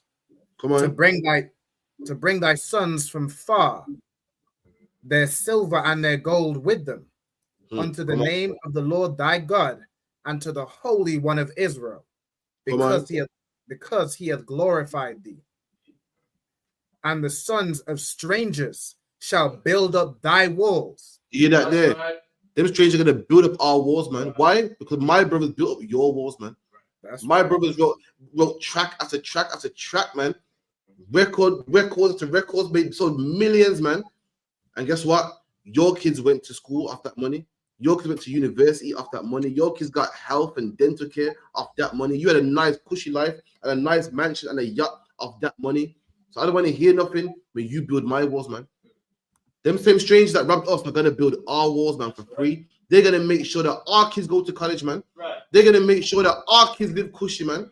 They're gonna make sure that we have nice houses and nice yachts and a big swimming pool. Why? Because we did that for you, man. Keep reading. Kind of the one, kind. And their kings shall minister unto thee. And their king shall work for us, man. You see, their kings, the people that they look up to in high esteem, and see him, he's from the bloodline of Keir Starmer, and she's from the bloodline of this. In that day, they're gonna be just ministers, man. Cause you see me, my grandfather go, I don't give a fuck about that, man. Go pick up this litter, man. So you see me, cause I'm a great grandson of Charles. There, shut up, man. Get that bin over there, man. That's what they're gonna be. All that status is gonna mean nothing in the kingdom of heaven, man. Right. King shall minister us. A king's job is to be on a throne. Not in that day. Your king gonna be a worker, man. That's right. Your king gonna have a high vis on. Your king gonna have a high vis and a litter picker, man. King Charles gonna have a litter picker and a high vis on, man, and a cap with his name on. King Charles in that day gonna have a McDonald's hat on, man. Right. All people look up to with high self-esteem, and that day they're gonna be litter pickers, man. They're gonna be wiping tables down. So you want to drink with that? That's who they're gonna be, man. Why? Because my people did it for you, man. Come on. For in my wrath I smote thee. There you go. There you go, man. The Lord smote us in his wrath. Black man, Hispanic man, Native Indian man, we pissed the Lord off, man. Right. And still pissing him off to this day. That's why we're on drugs, man. That's why the police kill our kids. That's why slavery happened, man. But this is the good part. This is the gospel, man. This is the good news, man.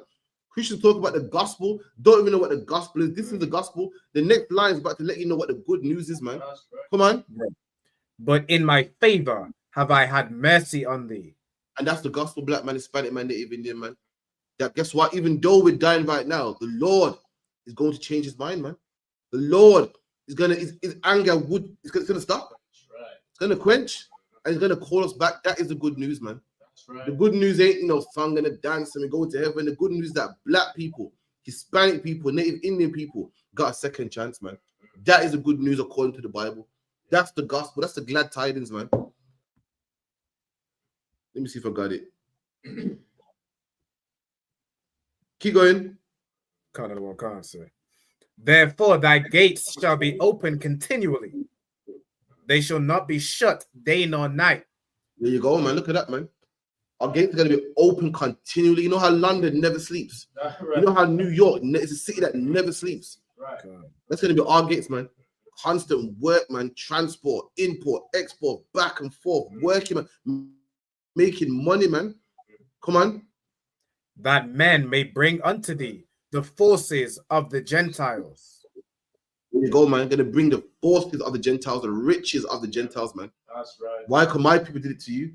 Just like how you had the studio open all day and black men making hits all day and you got rich of the forces of black people, how you got boats and boats full of gold, man, and took it to Spain. You got boatloads of tobacco and cane and took all the forces of black people that worked in the Caribbean. We're going to get the forces of the oppressors, man. That's right. The time's coming when we're going to have all your forces. You're going to bring in boatloads and boatloads and boatloads of goods, man, and we're going to get rich of it. And it's only fair, man. It's only fair. It's only fair. If a man robs somebody, it's only fair that it pays back what he stole, and these nations are gonna pay back what they stole, man. That will happen, man. Go on.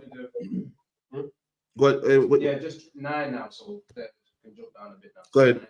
Last verse on that one. So that's Revelation 21:9 now. And there came unto me one of the 7 angels, which had the 7 vials full of the 7 last plagues, and talked with me, saying, Come hither. I will show thee the bride and the which I understand. There's the angel, the power that says the angel, 7 vials. Read up part again. And there came unto me one of the 7 angels, which had the 7 vials. The vials, yeah. That's the bit.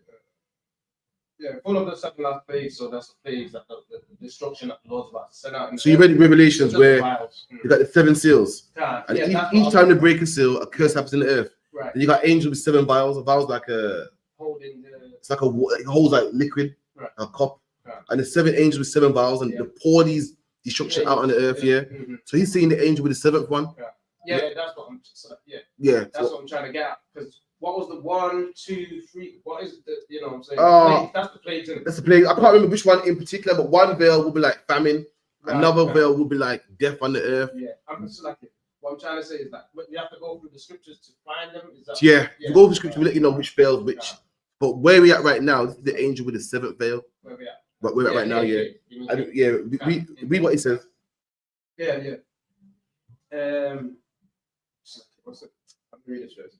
And there came unto me one of the 7 angels, which had the 7 vials full of the 7 last plagues. There you go. So this angel had a vial in his hand, and this vial represents what? The plagues. Right. Letting you know that we're in the end days, man.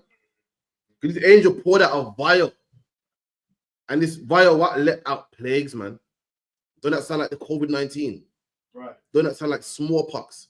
How is it we getting plagues? Like, if this plague was what in the 1600s, I would say, okay, cool, fair enough. 1600s, science weren't good like how it was.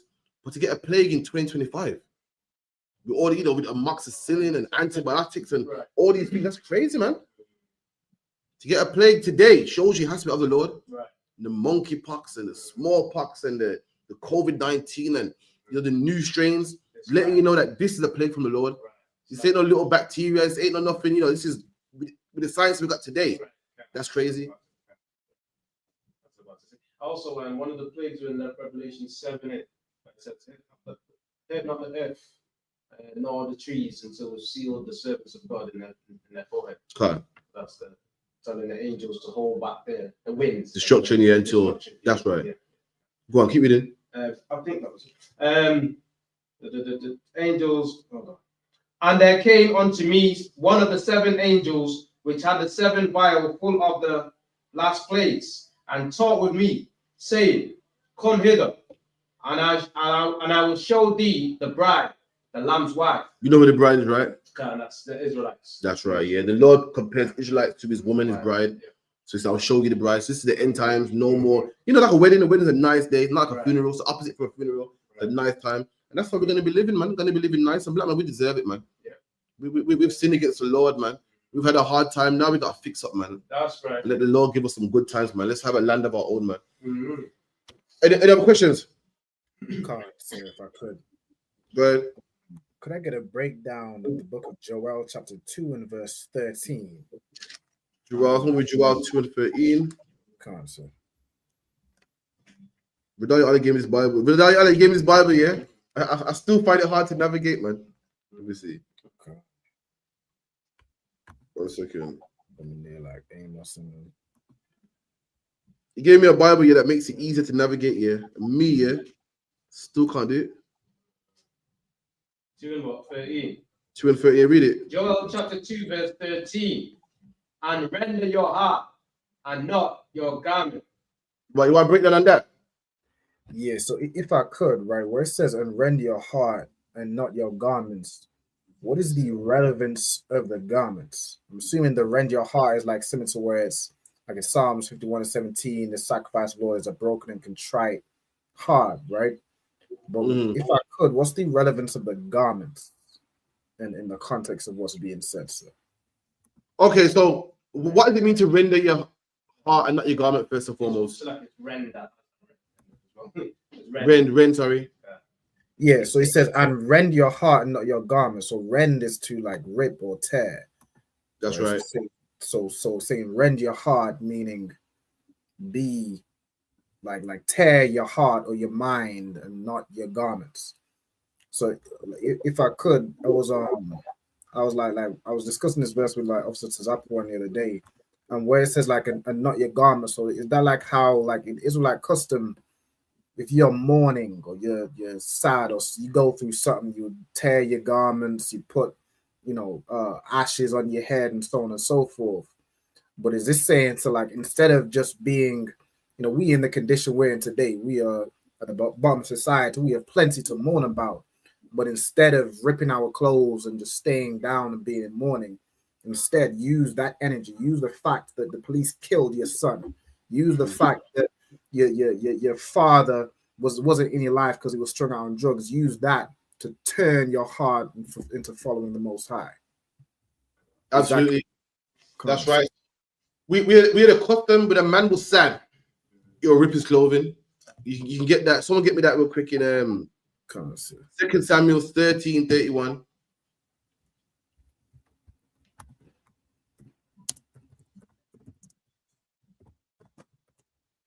Current 2 Samuel chapter 13, verse 31. Then the king arose and tear his garments and lay on the earth. We had a custom where if a man was sad, a man did something wrong or sin against the Lord or someone died, he would tear his garment, and that would show how sad he is. It's just like black people today, man. It's lucky. Someone dies at a funeral, black man want to jump in the grave, want to fall down. Oh Lord Jesus, want to jump in the coffin with the man. That's how we tried back then. We tear our garment.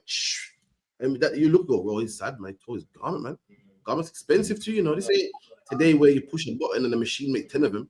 In small, medium, and large. A garment was tailored for you, man. Man, to make the sleeves, the hem, the back, the whole nine, man. And the man would just rip it, show that, yo, this man doesn't care about himself, man. Look at him in ashes. He doesn't care how he looks.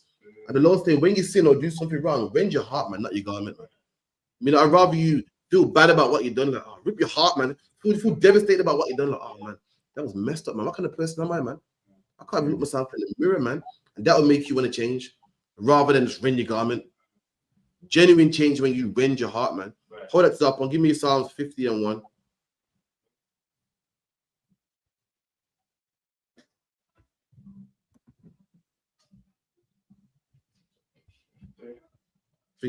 I believe so. 51. Yeah. Psalms chapter 50, verse 1. The mighty God, even the Lord, has spoken and called the. Sorry, it's 51:1. My bad. Psalm 51:1. Have mercy upon me, O God, according to thy loving kindness. So this is King David. King David had sex with a man's woman that wasn't his woman, and he's feeling sad and he's begging for mercy, man. Skip down to verse 17. Okay. Verse 17. The sacrifices of God are a broken spirit. The what? The sacrifices of God are a broken spirit. So King David knows that a real sacrifice ain't a lamb. A real sacrifice ain't a bull or the blood of goats. Even he knows a real sacrifice of God is a broken spirit, man. Right. You should feel down. You should feel horrible. You should feel disgusted when you do something wrong. And that will make you not want to do it again. Right. That's what's wrong with the LGBT community, man. They got something called gay pride, man. Pride with the walk around, you know, switching and partying, man. And they say, yeah, I know I'm wrong, but hey, God forgive me. He's never gonna forgive you, man. Why? Because you're proud, man. Right. If you really want to feel bad, you should feel low, man. And feeling low will make you want to change. Feeling low will make you not look yourself in the mirror and say, you know what? I gotta do something about this, man. The problem is you don't feel low enough. King David said a real sacrifice is what? Not a bull. It's a what? Broken spirit, man. That's what the Lord wants for you. The Lord wants you to break your heart, not your garment. Come on. Okay. The sacrifice of God are a broken spirit. Come on. A broken and contrite heart. A broken and contrite heart, man. Contrite is another word for broken. The Lord wants your heart to be broken, man. Right. He wants you in pain. He wants you killed. You slept with a man's wife. Don't be like, oh, you know, man, she's giving it up, man. The Lord wants you, you know, ball in your bed, curled up, man. Can't even look the brother in the eye, man. The Lord wants you to walk with your head down, man. And then one day the Lord said, okay, man, that brother's forgiven, man. That brother's really genuinely sad about this, man. The Lord don't want all the theatrics, the ripping the garment, and you know, He wants you to genuinely change. Right. It's like when people say, oh, you know, stop your apologies, man. How about you become a better person? They don't want the theatrics that come with it. They want you to genuinely change, man. That's what God wants from you. Is that answer your question? Go back to Jabal, and then we'll finish. Yeah. Joel chapter 2 and verse 13. And rend your heart and not your garments. There you go. Rend your heart, rip your heart, man. Feel bad, feel low, not your garment. The Lord would rather you actually genuinely feel sad and just look sad for the public, than appear sad for the public. Oh, look at him, man. It's a righteous man right there, man. The Lord wants you to inwardly feel bad and change. And that's how change happens. Anything else on that? Like I said, that was on the order. No sweat. Any more questions? Could I get, if I could, sir, could I get one? I think probably my last one. It's in the book of Isaiah, chapter 62, and verse 5. Let's see. I'll probably read from verse 4.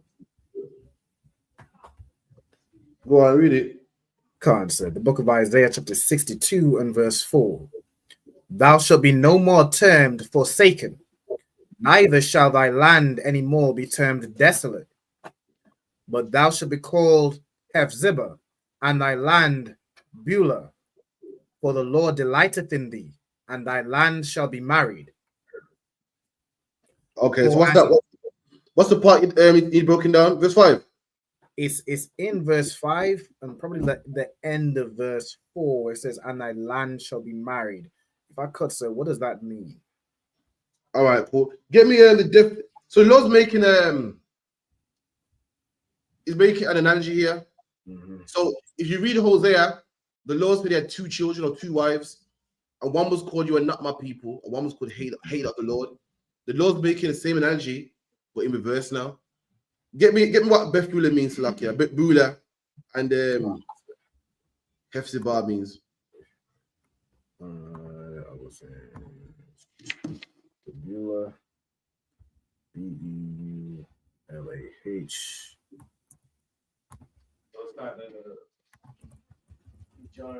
Beulah. Okay.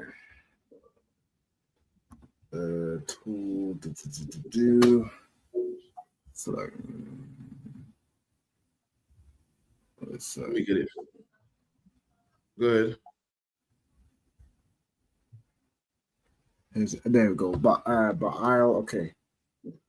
Ba'al means to marry, rule over, possess, or own. Let me just share my screen real quick.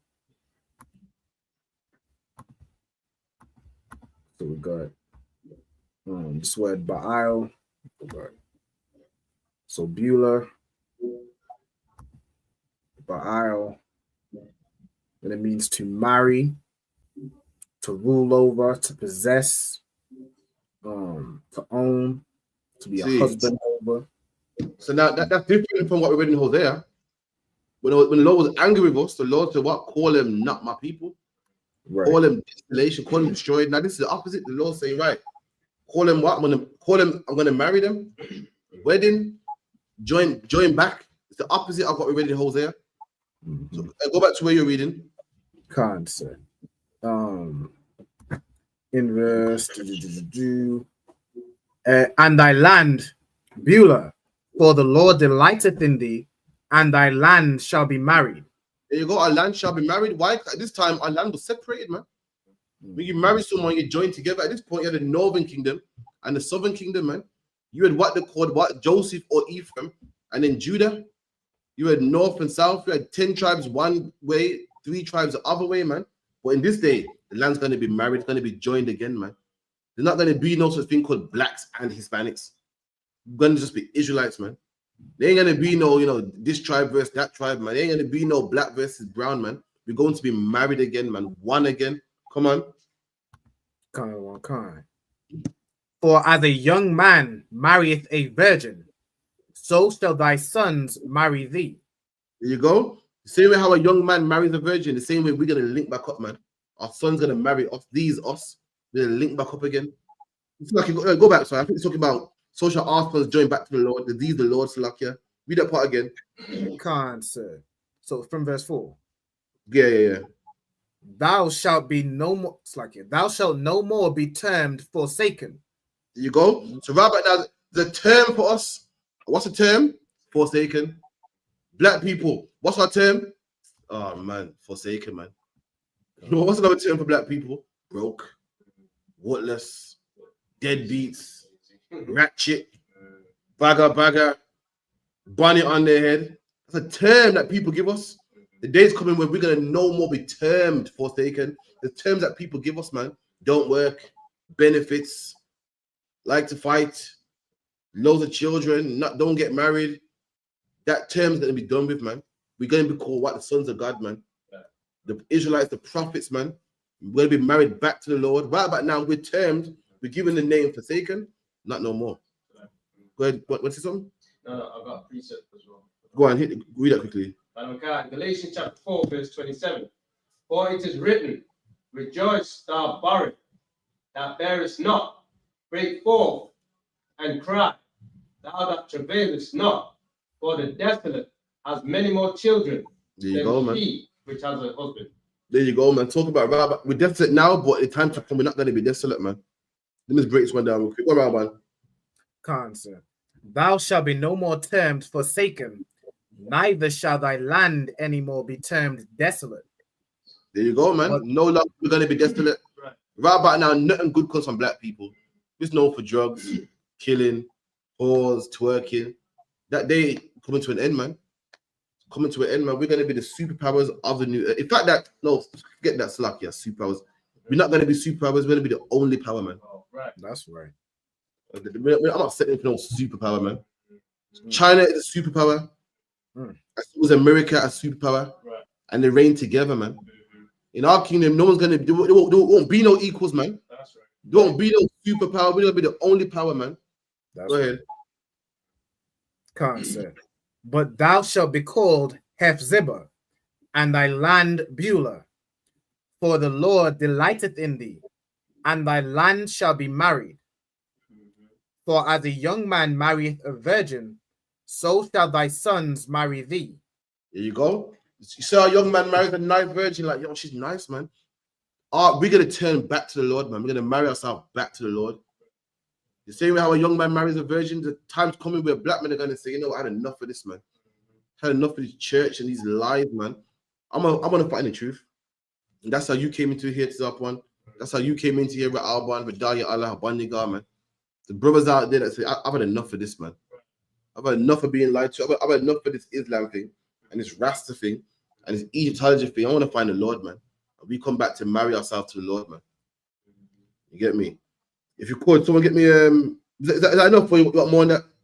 So like if I could, so I just wanted to check. So where it says thy son shall marry thee, it's not referring to like the land, it's referring to us marrying the Most High. Not There you like go, us return to the land. There you go. So it's in the sons. 1 second. It could be talk. I know sometimes talks about Israel go back into the land. Yeah, that's the same. I know that. But cancer. Let me clarify. I know what you're saying. Sometimes the Lord is talking like poetic language. And he talks about, you know, Israel being kicked out of the land and the land's desolate. So it could be that actually. Let me clarify. It could be one of those ones. Yeah, you're gonna join back to the land. So it could be that one actually. It could be. Bear with. Because that's what I just read in Galatians. Yeah, I'll find out from General Hyman tonight. I know sometimes the Lord talks about it refers to Israel as a woman that's barren and got no children. Why? Because we're kicked out of the land. Because bear with me, one thing we do in the UPK, we don't spread false doctrine, man. We make sure we get it right. We teach anything, all right? So they don't spread. If you could, Alban, get me type on Google, type in the Hulk Hogan cloud, if you could. You may have heard about the Hulk Hogan cloud. Oh man, you gotta get with it, man. Hogan cloud. Good night. All right, we'll put this up on the screen. Oh shit! Right now, give me the article. Give me the article about the Hulk Hogan cloud. Look at. Let me see. All right, let me get a good article. Hulk Hogan lookalike TMZ away.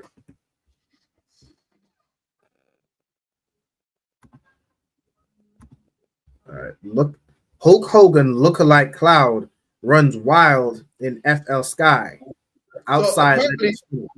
So apparently, outside his funeral, there's like this cloud outside of his funeral, and everyone's like, "Oh, Hogan's a god, man! Look at that cloud right outside his funeral. Wow, this man must be special, man." It's a lucky he did. Cancer. A Hulk Hogan-esque cloud appeared in the sky outside of his funeral on Tuesday, stunning attendees as they said their final goodbyes to the WWE legend. One of Hogan's good pals, DJ Silver, said in an Instagram post, the Hulk-like haze formed near Indian Rocks Baptist Church in Largo, FLA, just as the sun was setting on the Icon's memorial service. Oh God! Just like Christians, Christians. Oh my God, the sun was dawning, and there's a cloud, and it favored Hulk Hogan. Let me tell you something, man. Listen, that's a quick. So let me tell you, this is the only cloud you need to watch out for, man. If you could, someone get me Revelation 1 and 7, man. You might have worried about clouds because this cloud. Listen, how many times have you seen a cloud that resembles a dog or a cat or a rat or elephant? Man, clouds are, they look like things sometimes, man. I'm gonna tell you what. I'm gonna show you a cloud you should get out for. There's one cloud. Listen, do not. If you're a black man, Hispanic man, or Native Indian man, do not be amazed at this cloud, man. This is the cloud that you need to watch out for, man. One stop and read that nice and loud. One is Revelation 1 and 7. Revelation chapter 1 and 7. For behold, he cometh with a cloud. Come with the what? Cometh with a cloud. And the Bible said Jesus Christ is coming back with the clouds, man. These are the clouds that you need to watch out for. These are the UFOs, man. These are the angels, man. The Bible calls it a cloud. Why? Because at the time, the only thing that moves in the sky was a cloud. Black man, F. Hogan's cloud, man. It's nothing, man. That's right. This is the cloud you need to be scared of. If you're smoking weed and this cloud comes back, you will die, man. If you're on crack and this cloud comes back, you will die, man. This is the cloud that you need to be concerned about. Fuck Hulk Hogan. He was a racist anyway. Excuse my French. He was a racist anyway. That's right. Called black people all types of N-words, man. That ain't the cloud you need to be concerned about. Black man, look out for this cloud, man. Don't get played. Don't get played on some cloud that resembled a Hulk Hogan stance, man. This is what you need to be focused on. Come on. Behold, he cometh with clouds. Come on. And every eye shall see him. And every eye shall see, man. Just like a black man. Black people like to make an entrance alive. Like to make a big entrance, man. Christ is making an entrance with all of his clouds, man. And let's see what the clouds are. Let's see the clouds, a marching band, or let's see if this is, his band or his bodies, man. Let's see what the clouds are. Come on. And they also which pierced him. And they that pierced him are also going to see him also. Come on. That's right. God. And all kindreds of the earth. And all the kindreds of the earth. You're worried about a man seeing Hogan's statue at his funeral. Everyone's going to see Christ's clouds, man. That's right. Don't worry about a couple hundred people seeing these clouds, man. Everybody will see Christ's clouds, man. Let's find out what Christ's clouds are. Come on. God. And all kindreds of the earth shall wail because of him. And when Christ comes back, all the nations are going to see Christ come in his clouds. And all of them are going to go, oh, shit. Right. Why? Because he's coming to make war, man. He's coming to free black people, man. That's right. He's coming to free us, man. So why you don't get free labor no more, man. You don't get to abuse us no more, man. You don't get to kill our children and lock us up and get free labor. You don't get to make our kids make hits and you get paid off it no more, man. All nations are going to mourn. Why? Because Christ will come to set black people free. Come on. God. Even so, Amen. Keep reading. God. I am Alpha and Omega. No sweat. Give me another one about the clouds. Give me another one real quick. Boom, boom, boom. Give me Revelations 19 and 14. Revelation chapter 19 and verse 14. And the armies. Now go back. Go 13. 13. Verse 13. And he was clothed.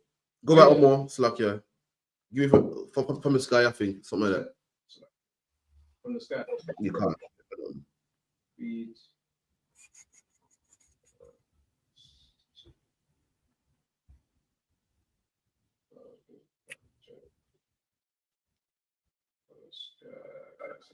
Right, read verse 10. Go from 10. Go on. And God, Revelation chapter 19 and verse 10. And I fell at his feet to worship him. And he said unto me, See thou do it not. I am thy fellow servant, and of thy brethren that have the testimony of Yahushua. Come on. Worship God.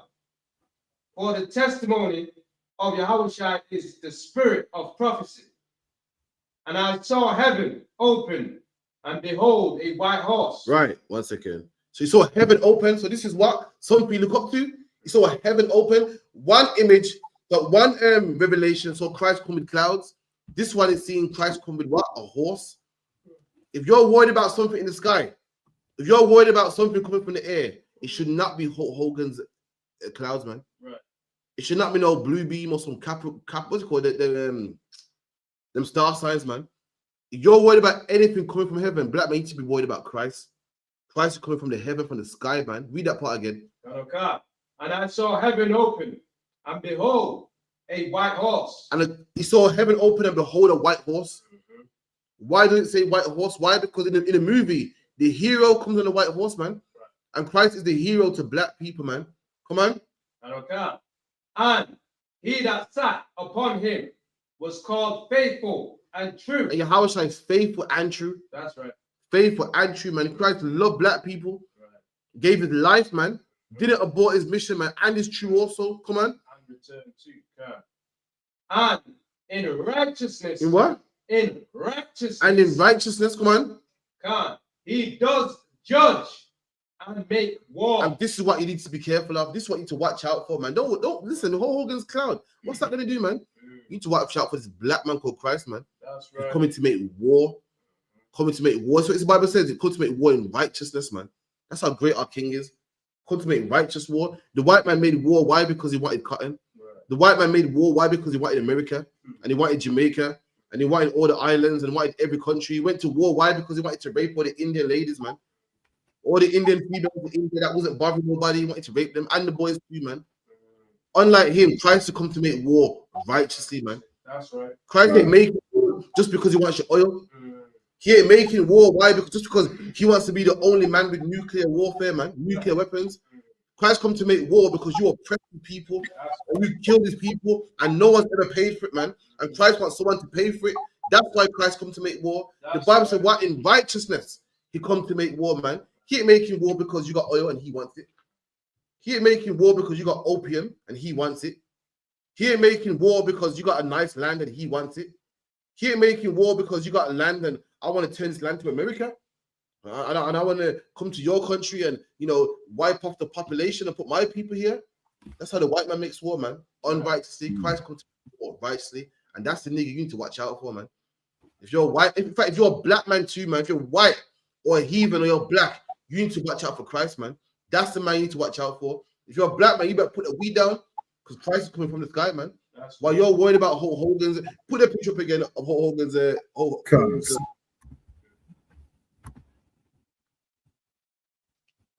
Come on, man. It's ridiculous. You know, as a child, yeah, we used to sit down and remember as a child, you say, yo, what does that cloud resemble? Even children know, man, that clouds resemble things, man. Right. Man's feet, that's Hulk Hogan. Come on, man. It's lucky. Lucky, man. That's like you said. Go ahead. No, I was just gonna say, there was another scripture you wanted regarding the cloud. Is it Revelations 14 and 14? Or did we try that one, please? Try that one. Come on. Book of Revelations 14 and verse 14. And I looked, and behold, a white cloud, and upon the cloud one sat like unto the Son of Man. You know the Son of Man's Yahweh, right? You know the Son of Man, Jesus, right? That's right. You call yourself a Christian, man. And you're more worried about Hulk Hogan, man. You call yourself a Christian, man. You're more worried about Ozzy Osbourne, man. You don't believe in no Christ, man. Come on. And having on his head a golden crown, and in his hand a sharp sickle. Listen, man, that's the one. That's the kind I'm looking out for. I ain't looking for some blonde geezer in some shorts, man. The whole Hogan was. Listen, Dagobah said the other day, man. I thought, you know what, Dagobah, you're right, man. You man watch wrestling now. You watch wrestling. Say that again. I ain't hearing that. I'm mute. No, we audio ain't coming through at all. You might have refresh or something.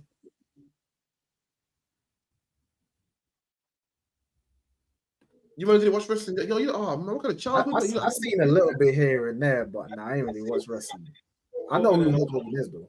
The Hitman Heart and all them. Oh, okay, all right. Going way back, yeah, man, wrestling was a shit, man. My friend, wrestling was cold, man. This is the only man I can relate to you right now. Yes. Yeah, listen, you know about wrestling? You get my Ultimate Warrior, Hulk Hogan, all them Monday. Listen, what was Hulk Hogan's finishing move?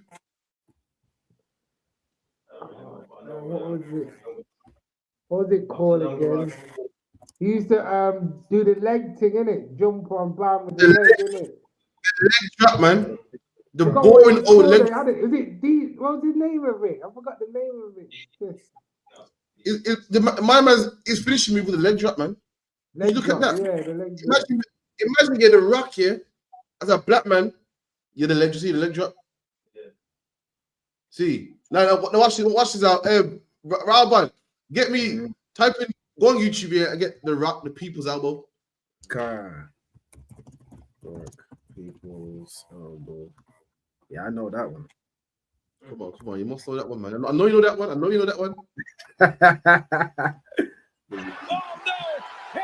Hold on.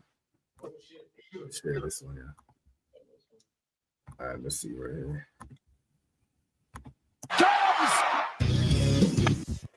The people's champion has struck.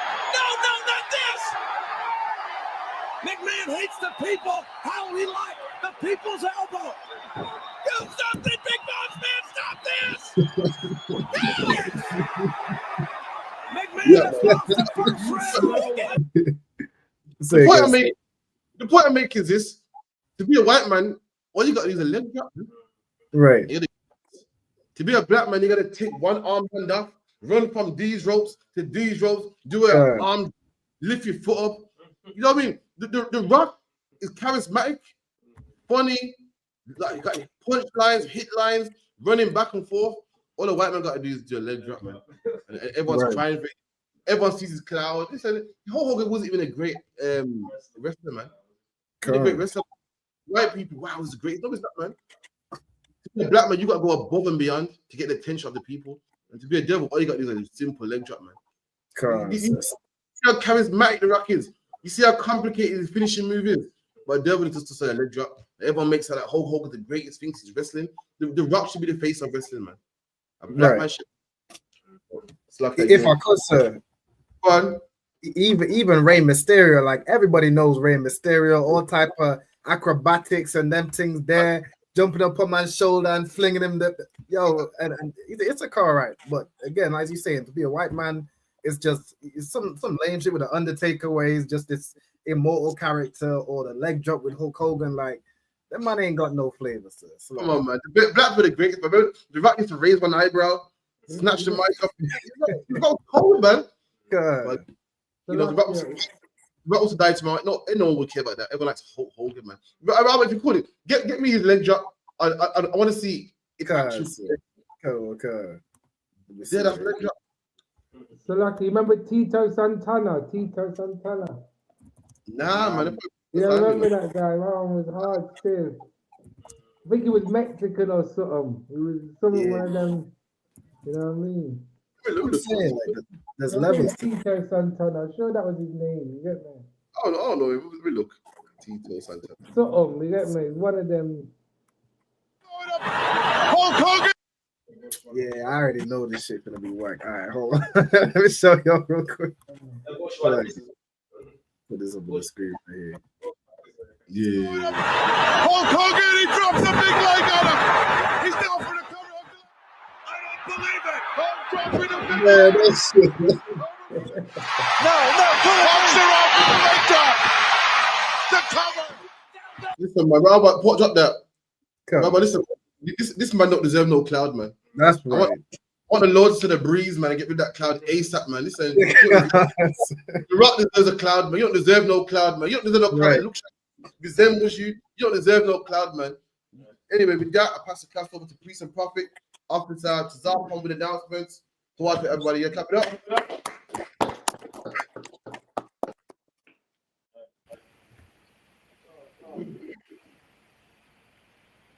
All right. We got the ISUPK started out 150 out of New York. Rule for a brother and sister. When a new brother or sister come into the school, they are off limits for 6 months. They are to be saluted only. They are here to shed themselves with the world. If they need transportation, the teacher will arrange it. After 6 months, if a brother or sister has an interest in a particular person, he or she must get permission from the head to speak to a brother or sister. There is another 6 months in which the brother and sister will call each other after 6 months, after this 6 month period, the brother and sister will get permission from the head to marry. Tithes, which is a commandment. Numbers 18 and 21. Malachi 3, verse 8 to 10. Means tenth in the Hebrew, ma'ashara. 10% of every penny of any increase the Lord giveth you, give to the treasury department or teacher. Priest fund, free will offerings for priests, not mandatory. Whatsoever amount you would like. Upcoming holy convocation is the feast of Trump, the feast of Trumpets. Right. And that's on the 25th of September. All right. That's on a Sunday. All right. Also check the bulletin board. Check and select it. Announce. Check the remind Akians and Aquaf to check the bulletin board in the hallway. If anyone wants to be a trooper in the school, to start wearing all black boots, shirts, pants, headbands, and scarf. And with that, Ahmadiyya. They give the teacher one courtesy salute, men of Israel. Ahmadiyya Shabbat. Ahmadiyya. Yahweh Hashem Yahushua Barakatah. Yahweh Hashem Yahushua Barakatah. Yad Yamatah. Star, which means to turn. Salute the sisters. Men of Israel. Ahmadiyya. Ahmadiyya Shabbat. Ahmadiyya. Barak. Yahweh Shabbat.